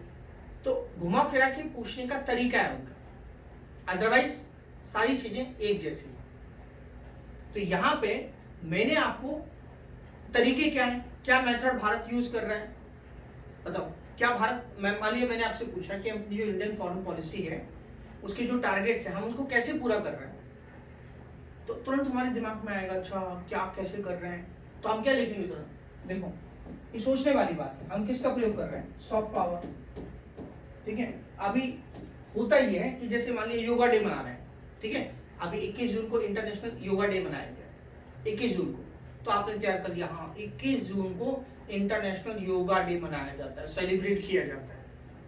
अरे भाई ये international yoga day soft power है, इसके द्वारा हम इंडिया को क्या कर रहे हैं, रिप्रेजेंट कर रहे हैं ग्लोबल स्टेज पे, ठीक है। आज भारत की जो कह सकते हैं भारत की जो स्थिति है या भारत की जो कह सकते हैं स्टेटस है इंडिया का, वो आज लगातार इंक्रीज हो रहा है। तो मैंने आपसे क्वेश्चन पूछा, मैंने आपसे सिंपल क्वेश्चन पूछा कि बताइए आज भारत का जो स्टेटस है, भारत की जो फॉरेन पॉलिसी है उसमें भारत का स्टेटस लगातार क्या हो रहा है, अपग्रेड हो रहा है, लगातार उसका स्टेटस बढ़ता जा रहा है। एग्जाम्पल के साथ बताएं कि बढ़ रहा है कि नहीं बढ़ रहा है। मैं सीधा सोचूंगा हाँ कैसे बढ़ रहा है यार, क्या लिख सकते हैं इसमें, क्या हो सकता है।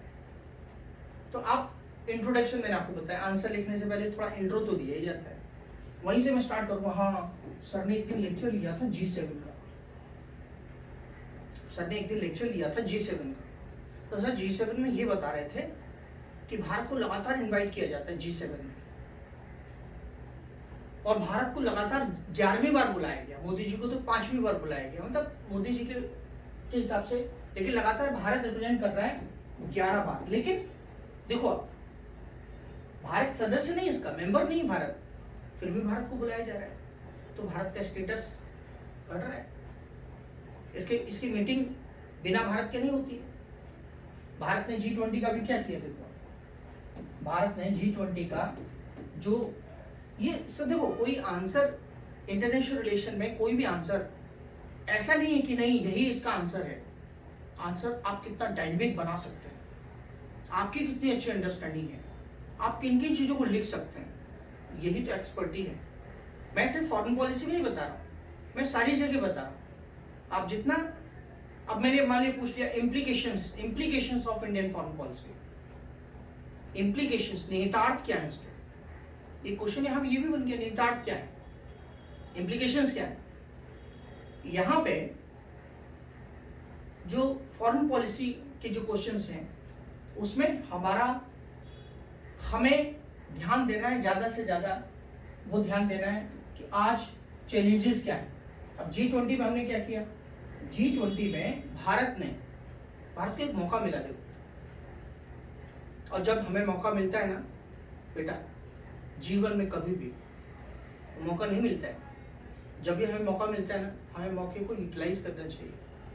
अभी आपके पास मौका है, ठीक है, अभी कोई आदमी बोले जो 50 साल का हो, उसको बोले यूपीएससी की तैयारी करो, क्या करेगा, मौका ही नहीं है ना उसके पास, ठीक है। वो एक ख्याल तो जरूर रखे, हाँ काश मेरी एज होती,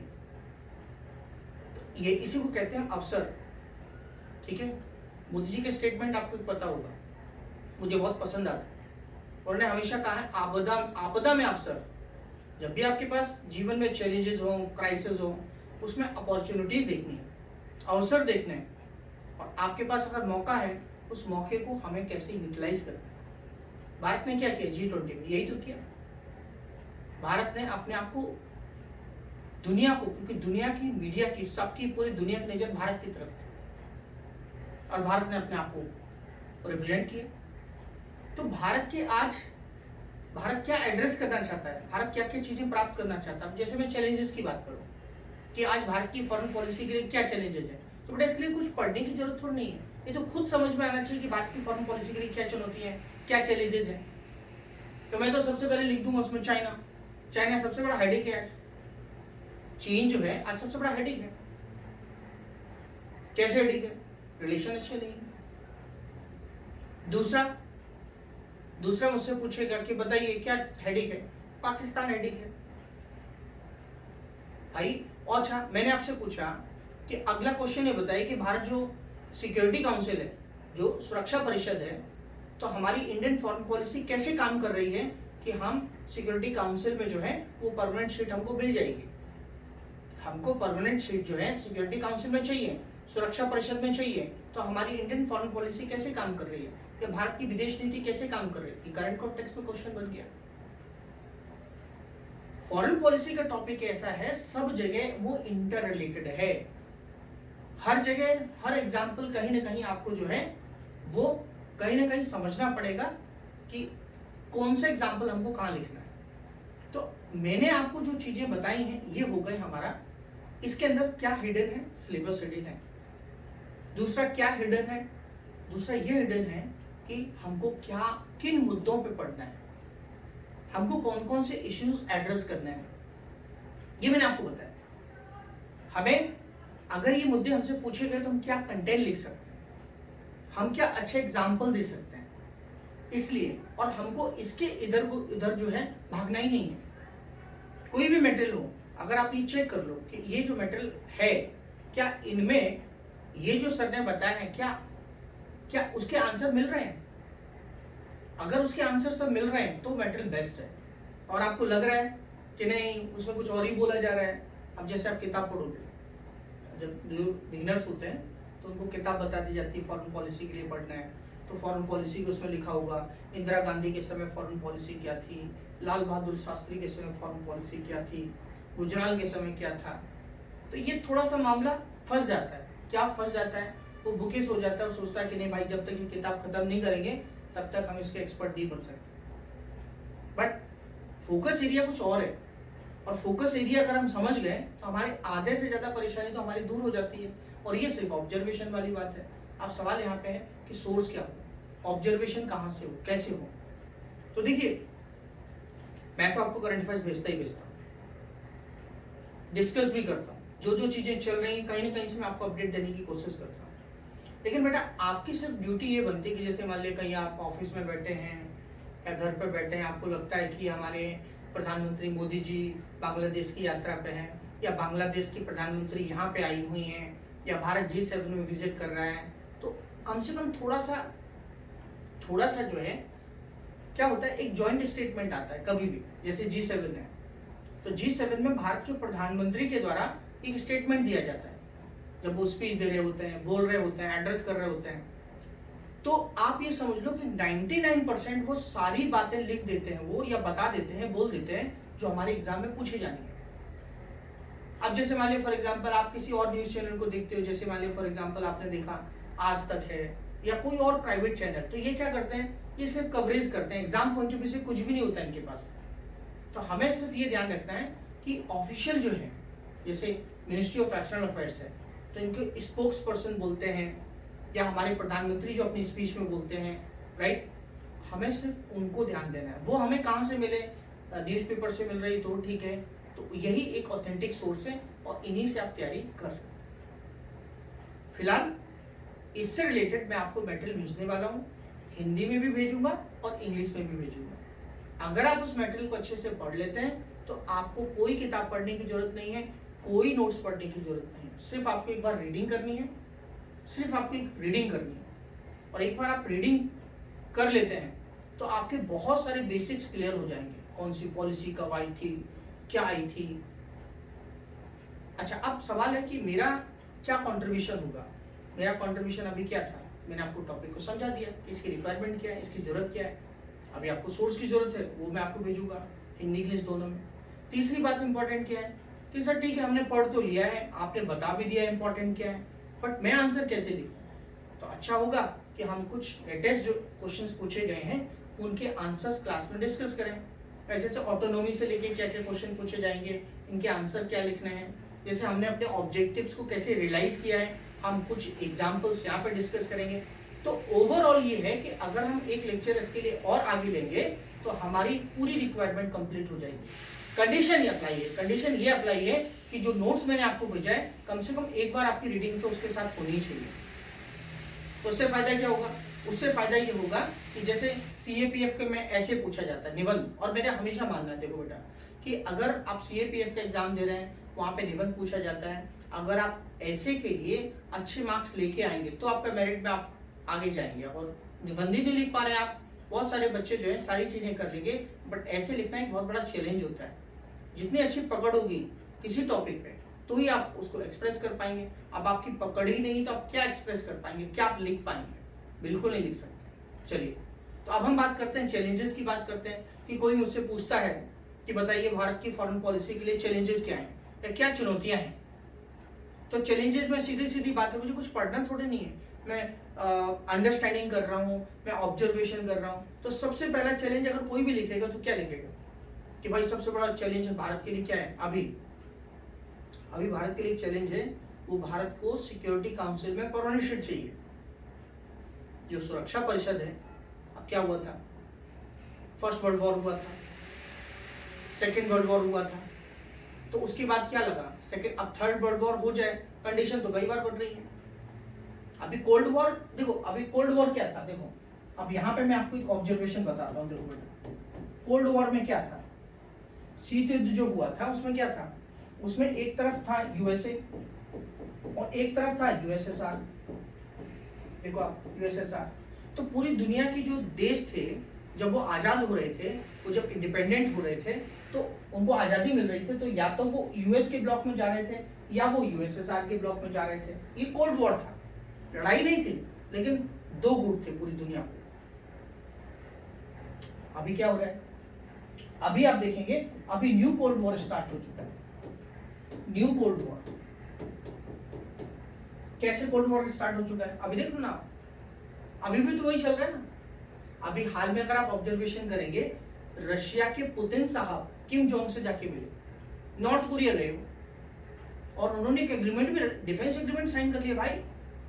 डिफेंस एग्रीमेंट ये साइन किया कि अगर हमारे ऊपर अटैक होगा तो तुम आ जाना, और तुम्हारे ऊपर अटैक हो जाएगा तो हम चले आएंगे। ऐसे ऐसे एग्रीमेंट हो रहे हैं। दुनिया मल्टीपोलर वर्ल्ड बन चुकी है। मल्टीपोलर का मतलब होता है, एक होता है यूनिपोलर, ठीक है, एक ध्रुवी विश्व व्यवस्था। अब एक ध्रुवी का मतलब क्या होता है, एक ध्रुवी का मतलब होता है कि जिसमें एक ही पावर है। जैसे यूएसए है, क्या हो गया था बीच में यूएसएसआर, पहले क्या था, पहले जो था ये बाइपोलर वर्ल्ड था, ठीक है, कैसा था, बाइपोलर। बाइपोलर का मतलब क्या होता है, द्विध्रुवीय, द्विध्रुवीय, ठीक है, जिसमें शक्ति दो लोगों के पास थी, यूएसए के पास और यूएसएसआर के पास। देखो आप फिर क्या हो गया, यूएसएसआर कोलैप्स हो गया। जब यूएसएसआर कोलैप्स हो गया तो 1990s के डिकेड्स में, उसके बाद फिर क्या हुआ, सिर्फ यूनिपोलर वर्ल्ड रहा जिसमें सबसे ज्यादा पावर किसके पास, यूएसए के पास। लेकिन आज क्या हो रहा है, आज जो है मल्टीपोलर वर्ल्ड बन रहा है। मल्टीपोलर, भारत भी चाहता है मल्टीपोलर वर्ल्ड। मल्टीपोलर का मतलब है, एक तरफ आप देखें इजराइल भी एक पावर है। इजराइल से पंगा नहीं लेते लोग, आपको मालूम होगा कितने देश उसके साथ एक साथ लड़े और वो हारा नहीं पाए इजराइल का, ऐसी पावर है। और हमारी विदेश नीति में क्या चेंजेस आया है, देखो आप, हमारी विदेश नीति का सबसे बड़ा फैक्टर क्या है, विशेषता क्या है, balancing act. Balancing act most important, अच्छा वो याद आ गया मुझे, ठीक है, बैलेंसिंग एक्ट। बैलेंसिंग एक्ट का मतलब क्या, संतुलन की नीति, संतुलन की नीति। अब आपसे पूछा जाए कि भारत किसका दोस्त है? अमेरिका का दोस्त है? यस, हाँ अमेरिका के दोस्त है। अच्छा रशिया के? हाँ रशिया के भी दोस्त है। बैलेंसिंग एक्ट हो गया, जबकि दोनों के बीच में 36 का आंकड़ा है। समझ रहे हैं आप? फिर भी हम दोनों के दोस्त हैं। इजराइल की बात कर लो, जो इजराइल है क्या हमारा दोस्त है? हाँ बिल्कुल, क्यों नहीं। देखिए अरब विश्व के, जो अरब जगत के जो देश हैं जिन्हें हम मुस्लिम वर्ल्ड कहते हैं, तो भारत की जो सरकार है शुरुआत से वो हमेशा कोशिश ये करती रही कि अरब जगत के जो देश हैं या गल्फ कंट्रीज हैं इनके साथ हमारे रिलेशन खराब ना हो, इसलिए उन्होंने हमेशा इजराइल को इग्नोर किया। लेकिन मोदी जी गवर्नमेंट जब आई उसके बाद हम इजराइल के साथ खुल के आ गए। और मैं आपको बता देना चाहता हूं कि 1999 में जब भारत के साथ जब कारगिल वॉर हुआ था तो भारत के साथ कोई नहीं खड़ा था, सबने टाटा बाय बाय कर दिया था, अच्छे अच्छे दोस्तों ने। इजराइल ने कहा नहीं मैं खड़ा हूं आपके साथ। इतने सालों के बाद आज अब इजराइल को जरूरत पड़ी है भारत की, तो क्या भारत उस एहसान को चुकाएगा? नहीं, 100% चुकाएगा। तो आपने न्यूज अभी 2-4 दिन पहले की न्यूज है, ज्यादा दिन नहीं हुए, शायद 1 वीक हुआ है, कि भारत जो है वो कह सकते हैं वेपन्स सप्लाई करेगा इजराइल को। तो कभी कभी देखिए आपके जीवन में कौन काम आया, आपके जीवन में किसने कंट्रीब्यूशन किया है, तो जब वक्त आता है तो आपको भी खड़े होना चाहिए। यही भारत ने अभी एग्जाम्पल दिया है, इजराइल को सपोर्ट किया। अब सवाल यहाँ पे ये कि हम ऐसे नहीं हैं कि नहीं साहब इजराइल के साथ खड़े तो हम तो इजराइल के साथ ही खड़े हैं, हम पैलेस्टाइन के साथ है ही नहीं, हम पैलेस्टाइन को भी सपोर्ट करते हैं। हम जो चीज गलत है हम उसके लिए भी विरोध करते हैं, उसको भी हम अपोज करते हैं। ये है बैलेंसिंग एक्ट, यही है बैलेंसिंग एक्ट। कि मोदी जी फोन लगाएं पुतिन साहब को, पुतिन साहब ऐसा करो ये युद्ध बंद कर दो, नहीं तो हम अमेरिका की तरफ चले जाएंगे। ये ठीक नहीं है, ठीक है। यूक्रेन के राष्ट्रपति जी ने या कोई भी उन्हें फोन करके बोल रहा है क्या कि युद्ध बंद कर दो, मोदी जी कहते नहीं भाई ऐसा कोई स्टेटमेंट नहीं आता है। मोदी जी कहते हैं शांति से प्यार से बातचीत करो तभी समस्या का सॉल्यूशन निकलता है। ये लड़ाई झगड़ा करने से कुछ नहीं होगा, दोनों को समझाए। ये एक बैलेंसिंग एक्ट है जो कि हमारे लिए बहुत इंपॉर्टेंट है। आज हमारे पड़ोसियों के साथ हमारे जो रिलेशन है, पड़ोसी देश है, कभी भी कोई भी प्रॉब्लम आती है, श्रीलंका में आई हमने हेल्प किया, श्रीलंका को हेल्प किया। मालदीव में प्रॉब्लम आई, मालदीव ने हमने हेल्प किया। अब बीच बीच में क्या होता है, anti India out India campaign ऐसे चलते रहते हैं। ये तो कह सकते हैं चाल होती है। लेकिन कभी भी क्या होता है, कभी भी एक मैच्योर इंसान हमेशा कभी भी रिएक्ट नहीं करता है, शांति से चीजों को ऑब्जर्व करता है, क्योंकि यही इंपॉर्टेंट है। ऐसा ही हमारी विदेश नीति में आपने देखा है, हम कभी भी किसी भी मुद्दे पर एकदम अग्रेसिव नहीं हुए। हमने बहुत चाइना के साथ हमारा देखेंगे आप, हमारे जयशंकर साहब ने कहा 10 साल में अच्छे रिलेशन नहीं रहे, खराब हो गए।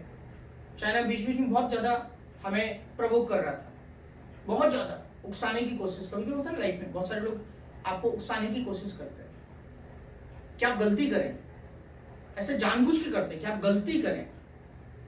तो भारत ने चाइना ने बहुत ट्राई किया, लेकिन भारत शांत रहा। चाइना की तरफ से ये चाइना ऐसा लग रहा था कि चाइना हमको हरा देगा, अभी फिर से युद्ध होने वाला है, ऐसा लग रहा था। लेकिन भारत ने, इंडिया ने हमेशा एक स्टैंड लिया क्या कि चाइना ने कहा हम तुमको 1962 का जो युद्ध हुआ था, वॉर हुआ था, हम ऐसे सबक फिर से सिखाएंगे तुमको। लेकिन भारत ने कोई रिएक्ट नहीं किया। क्या मतलब, बोलते रहते लोग, उनका काम है बोलना। तो भारत ने कहा हम इसको डिप्लोमेसी के द्वारा रिजॉल्व करेंगे, बस इतना ही बोला। चीजें सॉल्व होती हैं। नेपाल के साथ हमारे रिलेशन बहुत खराब हो गए थे, हम शांत रहे, हो गई रिजॉल्व, चीजें हो जाती हैं। ऐसे जीवन में ये सीखने को मिलता है कि आपको हर स्थिति में एबनॉर्मल नहीं होना है, नॉर्मल होना है। और इसीलिए आज हमारी फॉरेन पॉलिसी क्या है। और कभी भी देखिए, कहीं भी, अभी ऑपरेशन दोस्त चलाया था। अब देखो, अब आप बोलोगे सर ये कैसे करंट अफेयर्स तैयार किया जाता है, करंट अफेयर्स क्या मतलब होता है। टर्की है जिसके हम तुर्की कहते हैं, उसके साथ भारत के रिलेशन अच्छे नहीं है। भारत के रिलेशन अच्छे नहीं है, लेकिन जब उनके यहाँ अर्थक्वेक आया, जब उनके यहाँ भूकंप आया, तो भारत ने ऑपरेशन दोस्त चलाया। आपको पता होगा, मैंने उस दिन लिखाया था ना, ऑपरेशन कावेरी, ऑपरेशन ऐसे लिखाई थी ना बहुत सारी चीजें। तो उसमें ने आपको एक ऑपरेशन लिखाया था, कौन सा, ऑपरेशन दोस्त। तो भारत ने मदद की किसकी, सीरिया की और टर्की की। तो आप यही एग्जाम्पल क्या कर सकते हैं, यही एग्जाम्पल जो है आप लिख सकते हैं। अफगानिस्तान है, अफगानिस्तान के साथ हमारा रिलेशन ऑफिशियल नहीं है, तालिबान को हम रिकॉग्नाइज नहीं करते हैं और तालिबान गवर्नमेंट है, देखो आप। लेकिन अगर कोई भी मानवीय सहायता की जरूरत हो तो भारत क्या करता है, भारत अफगानिस्तान को हेल्प करता है। इससे क्या दिखता है, इससे दिखता है कि भारत का जो स्टेटस है वो बहुत बड़ा है। हमने ये नहीं बोला कि नहीं तुम्हारे तो तालिबान की गवर्नमेंट है। और भारत क्या करता है, भारत किसी के भी इंटरनल मैटर्स में कभी भी इंटरफेरेंस नहीं करता है, कभी भी हस्तक्षेप नहीं करता है। अफगानिस्तान आपका इंटरनल मैटर है, म्यांमार आपका इंटरनल मैटर है। तो जो इंटरनल मैटर में, आप किसी के इंटरनल मैटर में अगर आप घुसेंगे तो प्रॉब्लम तो होनी है। तो भारत ये कहता है कि भाई आपका जो आंतरिक मामला है उस पर हम कोई कमेंट नहीं करेंगे, या हमारी कोई स्थिति नहीं। एक समझदारी है, एक अंडरस्टैंडिंग है। भारत की विदेश नीति क्या है, मैंने आपको बताया था। किसके बारे में बताया था, BRI के बारे में बताया था, ठीक है। बेल्ट एंड रोड इनिशिएटिव के बारे में मैंने आपको बताया था, belt and road initiative lecture में बताया था, आपको याद होगा। अब BRI क्या, हमने अलग से पढ़ा, BRI क्या है। हाँ भाई, चाइना का प्रोजेक्ट है। क्या प्रोजेक्ट है ये, कह सकते हैं क्या, एक इंफ्रास्ट्रक्चर प्रोजेक्ट है। समुद्र के द्वारा ट्रांसपोर्टेशन के रूट तैयार करना, जमीन के द्वारा ट्रांसपोर्टेशन के रूट तैयार करना, ताकि उसको एक्सेस मिले, ठीक है। ऐसा BRI का प्रोजेक्ट है। तो उसी के अंतर्गत जो है चाइना पाकिस्तान जो कॉरिडोर है, जिसको हम CPEC कहते हैं, तो यहाँ पे अब ये कश्मीर से निकल रहा है, POK से निकल रहा है। अब POK से निकल रहा है तो अब यहाँ से जब वो जा रहा है तो भारत से जा रहा है। अब BRI का हम विरोध कर रहे हैं, तो हमको ये समझ में आना चाहिए कि चाइना के साथ में हमारे कौन कौन से इश्यूज ऐसे हैं, चाइना के साथ में हमारे कौन कौन से ऐसे इश्यूज हैं जिन पर हमारा कॉन्फ्लिक्ट है, या बांग्लादेश के साथ हमारे कौन कौन से एरियाज ऐसे। तो जब भी आप फॉरेन पॉलिसी को तैयार कर रहे हो तो फॉरेन पॉलिसी में सबसे इंपॉर्टेंट है कोऑपरेशन एरियाज कौन कौन से हैं, हम एक दूसरे के साथ कहाँ पर सहयोग करते हैं, वो हमें आइडेंटिफाई करने पड़ेगा। कॉन्फ्लिक्ट एरियाज कौन कौन से हैं। अब बांग्लादेश के साथ में कल मैंने आपको पढ़ाया था, उस दिन एक लेक्चर करंट अफेयर्स का लिया था, तो उसमें तिस्ता रिवर को लेके बताया था। और ये अगला पोटेंशियल मैंने आपको बताया कि तिस्ता रिवर को लेके आगे आने वाला, क्योंकि बांग्लादेश के साथ रिलेशन उसी पे डिपेंडेंट है। मैं आपसे पूछूंगा कि बताइए उस डायरेक्शन में क्या प्रोग्रेस हो रहा है, या क्या क्या भारत ने भी स्टेप्स लिए, भारत क्यों स्टेप्स ले रहा है, कैसे इसको रिजॉल्व किया जा सकता है। भाई ये समस्या है, तो इस समस्या को हमको टैकल करना है, हमको समझना है। तो ये अंडरस्टैंडिंग वाली बात है। अगर हम सिर्फ किताबों को लेके बैठे रहेंगे कि नहीं साहब बांग्लादेश के साथ इस दिन मीटिंग हुई थी, इतने मुद्दों पे मीटिंग हो गई और ये हो गया, मैंने आपको बताया था उस दिन कितने MOU साइन हुए, मेमोरेंडम ऑफ अंडरस्टैंडिंग, ये फैक्चुअल है, कभी पूछ लेंगे आपसे एग्जाम में, तो ये भी पता होना चाहिए। बट हम तिस्ता रिवर को या बांग्लादेश के साथ हमारे संबंध कहाँ पे अटके हैं, कहाँ पे रुके हुए हैं, तो आपको समझ में आना चाहिए कि हाँ क्या पूछ रहा है एग्जामिनर, क्या चाहता क्या है, ये आपसे पूछना चाहता है। तो कुल मिला के मैटर किस चीज का है? कुल मिला के मैटर जो है वो अंडरस्टैंडिंग का है। तो मैंने आपसे क्या बताया, चैलेंजेस क्या है भारत की फॉरेन पॉलिसी के लिए। तो मैंने सबसे पहला पॉइंट आपको क्या बताया, सबसे पहला पॉइंट मैंने आपको बताया कि हमारे चैलेंजेस सबसे बड़ा ये है कि जो सिक्योरिटी काउंसिल है, जो सुरक्षा परिषद है, उसमें हमें सीट मिलना बाकी है, वो नहीं मिला है। और भारत उसके लिए चैलेंज है, कैसे प्राप्त करेगा। दूसरा चैलेंज क्या है? दूसरा सबसे बड़ा चैलेंज भारत के लिए, अगर हम इन्वायरमेंट के पॉइंट ऑफ व्यू से देखें तो जलवायु परिवर्तन है। आज क्लाइमेट चेंज, पूरी दुनिया में जो क्लाइमेट चेंज, जलवायु परिवर्तन है, इसके बिना आपने अगर लिखा नहीं तो आपका आंसर तैयार ही नहीं होगा। जलवायु परिवर्तन में आप देखेंगे पूरी क्लाइमेट चेंज हो चुका है, ठीक है। जहां सर्दी पड़ रही थी वहां गर्मी पड़ रही है। आप पहाड़ों में भी चले जाएं तो भी आपको गर्मी दिखेगी। क्या फायदा है? क्लाइमेट चेंज हो गया। क्लाइमेट चेंज से क्या होगा? देखो क्लाइमेट चेंज से होगा क्या, आप इसको कोरिलेट करो। आप जलवायु परिवर्तन इन्वायरमेंटल प्रॉब्लम है, इससे क्या होगा? खेती सही से नहीं होगी, ठीक है। लोगों का माइग्रेशन होगा भाई, कहीं कहीं जहाँ पे क्या होगा, एग्रीकल्चर नहीं होगा ठीक से, तो क्या होगा? लोगों की इनकम कम होगी। जब लोगों की इनकम कम होगी तो गरीबी होगी। जब गरीबी होगी तो क्राइम बढ़ेगा, और गरीबी होगी तो हमारे जो SDG गोल्स हैं वो हम प्राप्त नहीं कर पाएंगे। इन्वायरमेंटल प्रॉब्लम इकोनॉमी के साथ लिंक हो रही है। देखो आप जरा समझिए इस बात को, ठीक है। एल नीनो का प्रॉब्लम है। अब एल नीनो का प्रॉब्लम है, एल नीनो का कॉन्सेप्ट तो आपने ज्योग्राफी में पढ़ लिया, बट आपसे एग्जाम में पूछेंगे अभी देखिए क्या एल नीनो काम आज के मॉनसून के साथ उसको लिंक कीजिए, तो क्या उसका इम्पैक्ट हो रहा है, पूरी दुनिया में क्या क्या हो रहा है, पूरी दुनिया का क्लाइमेट उसके साथ कैसे लिंक हो रहा है, पूरी दुनिया के क्लाइमेट में कैसे परिवर्तन आ रहे हैं उसके साथ साथ। यही चीज हमको समझनी है कि हमारे एग्रीकल्चर पे क्या इम्पैक्ट हो रहा है। तो हमारी फॉरेन पॉलिसी के लिए सबसे बड़ा मुद्दा है क्लाइमेट चेंज को कैसे एड्रेस करना है। तो जब भी हमारी कोप मीटिंग होती है तो हमको उसको एड्रेस करना चाहिए, ठीक है। तीसरा चैलेंज भारत के लिए सबसे बड़ा क्या है? चाइना चैलेंज है। चाइना और पाकिस्तान दोनों सबसे बड़े पड़ोसी देश हैं, और दोनों सबसे बड़े भारत की फॉरेन पॉलिसी के लिए चैलेंज बने हुए हैं। ये सबसे बड़ा चैलेंज है। आगे आप लिखेंगे कि भारत अभी आतंकवादी हमला हुआ था, तो आतंकवाद भी एक सबसे बड़ी प्रॉब्लम है, टेररिज्म। आतंकवाद एक सबसे बड़ी प्रॉब्लम है, टेररिज्म एक चैलेंज है भारत की विदेश नीति के लिए। भारत की विदेश नीति के लिए सबसे बड़ा चैलेंज क्या है? अगर आज हम देख रहे हैं कि हमारे, अब भारत को करना क्या चाहिए। मान लिया चैलेंजेस तो मैंने आपके साथ सम पॉइंट्स बता दिए कि हाँ भाई ये चैलेंजेस है, भारत को क्या करना चाहिए, भारत को किस डायरेक्शन में देखना चाहिए। तो इसीलिए तो भारत ने स्टार्ट किया ना एक्ट ईस्ट। एक्ट ईस्ट इसीलिए तो स्टार्ट किया कि इनके साथ अच्छे रिलेशन बनाए जाए। तो भारत की जो विदेश नीति है, भारत की विदेश नीति क्या हो रहा है कि भारत की विदेश नीति में या फॉरेन पॉलिसी में हम क्या कर रहे हैं, एक और है look Africa policy. Look Africa policy, Africa की ओर देखो की नीति, ये भी एक नीति है, इसको भी लिख सकते हैं आप, जो मैंने नहीं लिखाया था आपको। लुक अफ्रीका पॉलिसी, अफ्रीका क्या है? कॉन्टिनेंट है पूरा,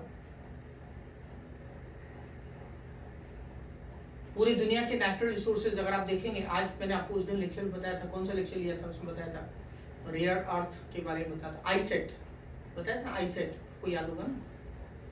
क्यों बेटा आईसेट क्या क्या बताया था? ऐसा आपको याद है ना? कुछ ऐसा पढ़ाया था मैंने आपको, ऐसा कुछ याद है ना आप लोगों को कि नहीं है?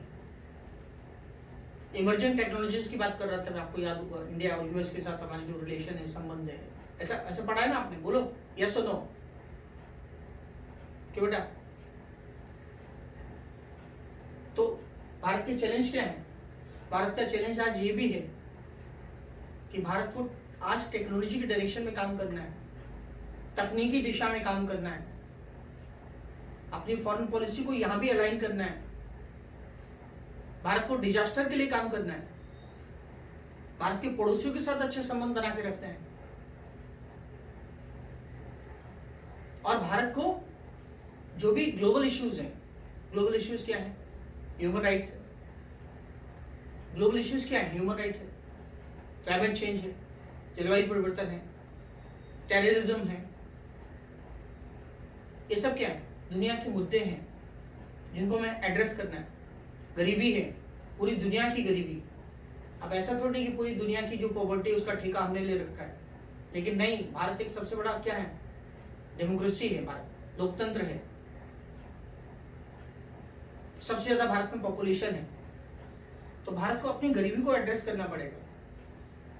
अफ्रीका के जो छोटे छोटे देश हैं, छोटे छोटे कंट्रीज हैं, आज हम उनके साथ एक एक कंट्रीज को हम एड्रेस कर रहे हैं। आपने देखा होगा एस जयशंकर साहब लगातार जो है बीच में अफ्रीका की विजिट पर रहे। छोटे छोटे देशों को हमने क्या किया, टारगेट किया कि उनके साथ अच्छे रिलेशन बनाए जाए। तो अफ्रीका के भारत, अब मैं आपसे पूछूं अब कि अफ्रीका के साथ अपने रिलेशन को हम कैसे इंप्रूव कर सकते हैं, अफ्रीका के लिए भारत ने क्या किया है, कौन कौन से भारत के ऐसा समिट हो रही हैं, ये विदेश कहीं ना कहीं जो फॉरेन पॉलिसी है वो डायरेक्टली इनडायरेक्टली काम आएगी। अब मैं आपसे पूछूं, बताइए India's foreign policy towards Arctic region, India's foreign policy towards Arctic region, ठीक है। तो आर्कटिक के बारे में आपको पता हुआ, एक बार मैंने आपको पढ़ाया था आर्कटिक रीजन में क्या क्या है, भारत ने क्या किया है, वो पढ़ाया था ना आपको पता होगा, मैत्री और वो भारतीय सब लिखाया था ना, हिमालय, क्यों बेटा ऐसे लिखाया था ना। तो आपको ये समझ में आना चाहिए कि आर्कटिक के लिए भारत की क्या फॉरेन पॉलिसी है। यूपीएससी ने एक बार पूछा था, क्या यूपीएससी ने एक बार पूछा था कि भारत जो है आर्कटिक रीजन में भारत क्यों इंटरेस्ट ले रहा है, ऐसा पूछा था उन्होंने, प्रैक्टिकल क्वेश्चन हो गया। तो भारत की इंटरेस्ट कहाँ कहाँ पे है, भारत की फॉरेन पॉलिसी किस डायरेक्शन में डिराइव हो रही है, क्या उसके इंटरेस्ट। तो कुल मिला के यहां पे यही समझ में आता है कि आपको जो मैं मटेरियल दूंगा उस मटेरियल को बहुत अच्छे से पढ़ना है, उसमें से आपको पॉइंट्स बनाने हैं, और जो मैं आपको लेक्चर में बताऊंगा वो उसके साथ ऐड कर लेने, तो ये टॉपिक पे आपको कभी कोई दिक्कत नहीं होगी। कुछ चीजें ऐसी होती हैं जो किताब में नहीं लिखी होती हैं, बट हमको लिखनी होती है, हमें बतानी होती है, किताब में कहीं नहीं दिया है,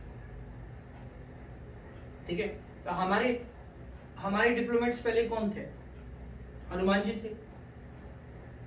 डिप्लोमेट्स का मतलब क्या होता है, इसको क्या बोलते हैं, दूत बोलते हैं। पहले क्या बोलते थे, देखो अगर आपने रामायण और महाभारत को देखा होगा तो रामायण और महाभारत में एक सेंटेंस यूज किया जाता है, हम अपने दूत को भेज रहे हैं आपके पास, ऐसे बोला जाता है। अब दूत को कहीं लिखा है कि एम्बेसडर, हम अपने एम्बेसडर को भेज रहे हैं आपके पास, ऐसा कहीं सुना आपने, नहीं सुना। तो मतलब पुराने समय में भी दूत हुआ करते थे। अब हिस्ट्री में जाओ जरा, अब हिस्ट्री में जाइए आप, तो हिस्ट्री में आप क्या करेंगे, आपने फॉरेन ट्रेवलर्स देखे होंगे, विदेशी लोग आते हैं ना, फिर किताबें लिखते हैं, भारत के बारे में बताते हैं। कुछ क्या होते हैं, कुछ राजदूत होते हैं जो एक कंट्री से दूसरी कंट्री में भेजे जाते हैं। ये आज की परंपरा नहीं है, पहले भी रहा है, इतिहास में भी रहा है, इतिहास में भी रहा है, हिस्ट्री में भी रहा है। तो आज जो हमारे ये दूत हैं, ये हमारे मैसेज को लेके जाते हैं, ये हमारे डिप्लोमेट्स होते हैं, डिप्लोमेट्स, और ये डिप्लोमेसी करते हैं, ये कभी लड़ाई नहीं करते हैं। अब देखो चाइना और पाकिस्तान के बीच में भले कितनी भी लड़ाई हो, सॉरी चाइना और इंडिया के बीच में कितनी भी लड़ाई हो, ये थोड़ी खाने की टेबल पे जाके लड़ाई करते हैं, ये तो प्यार से बात करते हैं। लड़ाई कौन करता है, लड़ाई के लिए तो आर्मी खड़ी है ना उधर, वो लड़ाई करेगी, क्यों लड़ाई करेगी, ये किसी चीज को टैकल करते हैं, ये इंपॉर्टेंट है इनके पास। ये कैसे टैकल करते हैं, ये भी एक टैलेंट है, ये भी एक टैलेंट है। तो डिप्लोमेसी में क्या था, हम किताबों से थोड़ी नहीं पढ़ेंगे कि हनुमान जी गए, हनुमान जी कहाँ गए, हनुमान जी को राम ने भेजा, भगवान श्री राम ने किसके पास भेजा, रावण के पास भेजा कि जाओ सीता माता का पता लगा के आओ, ठीक है। वो सीता माता का पता लगाने के लिए पहुंच गए वहां, तो उन्होंने देखा, उनको लगा कि हमें क्या एक्शन लेना चाहिए, उन्होंने एक्शन ले लिया, लंका में आग लगा दी, उन्होंने लंका में आग लगा दी, लगाई थी कि नहीं लगाई थी, ये उनका इंटेलिजेंस था।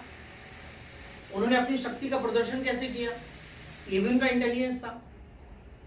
वो चाहते तो वहां पे युद्ध भी कर सकते थे, ये भी उनका इंटेलिजेंस था कि कहाँ पे युद्ध करना है, नहीं करना है, क्या करना है, ये सब उनका इंटेलिजेंस है। तो इसलिए डिप्लोमेट्स कैसे होने चाहिए, इंटेलिजेंस हर व्यक्ति के अंदर होना चाहिए। जब तक आपके पास इंटेलिजेंस नहीं तब तक कैसे काम कर सकते हैं आप। तो यहाँ पे हमारे फर्स्ट डिप्लोमेट्स कौन थे, हनुमान जी थे। देखो डिप्लोमेसी तब से चली आ रही है, उन्होंने भारत और श्रीलंका की जो रिलेशन है उनको मेंटेन किया, उनको मेंटेन किया। अब डिप्लोमेसी, अब यहाँ पे सवाल, यहाँ पे इंपॉर्टेंट क्या है, यहाँ पे इंपॉर्टेंट सवाल ये है कि जो कौटिल्य है और जो चाणक्य है, ठीक है। अब देखो अभी आप थिंकर्स जो हैं, अब जब आप थिंकर्स पढ़ेंगे, देखिए अब आप जब थिंकर्स पढ़ेंगे, थिंकर्स कौन से हो गए, थिंकर्स हो गए मनु हो गए, कौटिल्य हो गए, ये सब थिंकर्स हैं। मनु और कौटिल्य थिंकर हैं। अब ये कहाँ पे है, ये थिंकर्स हैं, विचारक हैं, इनको हमको पढ़ना है। अब इनको जब हम पढ़ेंगे तो मनु कौटिल्य ने बताया कि फॉरेन पॉलिसी कैसे होनी चाहिए, फॉरेन पॉलिसी। तो अब देखो आप सिर्फ फॉरेन पॉलिसी को अगर हम किताबों में पढ़ लेंगे तो कैसे काम चलेगा, मतलब सिर्फ और सिर्फ अप्लाइड होगा तो हम कैसे काम करेंगे। तो हमको ये दो थिंकर जरूर पढ़ने हैं, थोड़ा सा ये लिख लीजिए आप बेसिक में, मनु और कौटिल्य के आइडियाज, मनु और कौटिल्य के आइडियाज कि फॉरेन पॉलिसी कैसे होनी चाहिए। कौटिल्य सबसे ज्यादा इंपॉर्टेंट है उसमें, ठीक है, उसकी जो थियरी है वो हमें समझनी है। तो इस प्रकार से जो है ये जो टॉपिक है आप अपने सिलेबस में देख सकते हैं बेटा, जीएस के जो सेकंड पेपर है वहां पे है। और सीएपीएफ का जो ऐसे है उसमें मैंने आपको क्या बताया, न्यू वर्ल्ड ऑर्डर के ऊपर जो है पिछली 2-3 सालों में जो है एक बार एक निबंध आया है। तो आगे अगर ऐसे आएगा तो इस टॉपिक पे आएगा, और इस टॉपिक पे आएगा तो आप एक कंफर्टेबल पोजीशन में रहेंगे। आज का लेक्चर जो था स्पेशली वो इसीलिए डेडिकेटेड था कि कम से कम आपको एक अंडरस्टैंडिंग हो और एक समझ विकसित हो। अगला जो मेरा उद्देश्य है, अगला जो मेरा टारगेट है वो ये है कि मैं आपको मटेरियल भेजूं इसके लिए, और उस मटेरियल को आपकी ड्यूटी बनती है कि आप उसको पढ़ें, और पढ़ने के बाद जो है, पढ़ने के बाद उसके जो क्वेश्चंस लास्ट ईयर में पूछे गए हैं, डायमेंशन यही है, उन क्वेश्चन को मैं आपको कुछ एग्जाम्पल दूं जो जो इम्पोर्टेंट है उनको मैं आज के करंट कॉन्टेक्स्ट के एग्जाम्पल के साथ आंसर लिखाऊं। तो इसका आंसर हम कैसे लिख सकते थे, जिससे आप जो है आपकी जो नॉलेज है और क्लास में आपने लेक्चर अटेंड किया है इसके कह सकते हैं आधार पर, इसके ग्राउंड पे जो है आप एक अच्छे आंसर लिख सकें, ऐसी एबिलिटी आपके अंदर डेवलप हो, ऐसा जो है मैं सोच के आगे अपना लेक्चर जो है एक पार्ट इसका और हम कंप्लीट करेंगे जिसमें हम आंसर फॉर्मेट डिस्कस करेंगे, बाकी आपको पढ़ना है। तो इस टॉपिक को मैंने आज यहाँ पे आपके लिए खत्म किया है, और नेक्स्ट जो भी टॉपिक होगा वो हम आंसर फॉर्मेट में डिस्कस करेंगे, और उसके बाद ये टॉपिक हमारा खत्म हो जाएगा। आपकी ड्यूटी मैंने आपको बता दी, ठीक है। तो आज का लेक्चर जो है वो यहीं पे समाप्त होता है। अब आप इंतजार करें आपको मेटेरियल मिलने का, और मेटेरियल को पढ़ना आपकी ड्यूटी है। नेक्स्ट लेक्चर में हम लोग फिर मिलेंगे, और जो टॉपिक होगा वो मैं आपको पहले से एक मैसेज कर दूंगा कि कौन से टॉपिक पे हम लेक्चर लेने जा रहे हैं। आगे नेक्स्ट लेक्चर के लिए आप तैयार रहिए, ठीक है। तो चलिए आज के लेक्चर में यही समाप्त करता हूँ। सभी को बाय बेटा। Thank you sir. Thank you बेटा।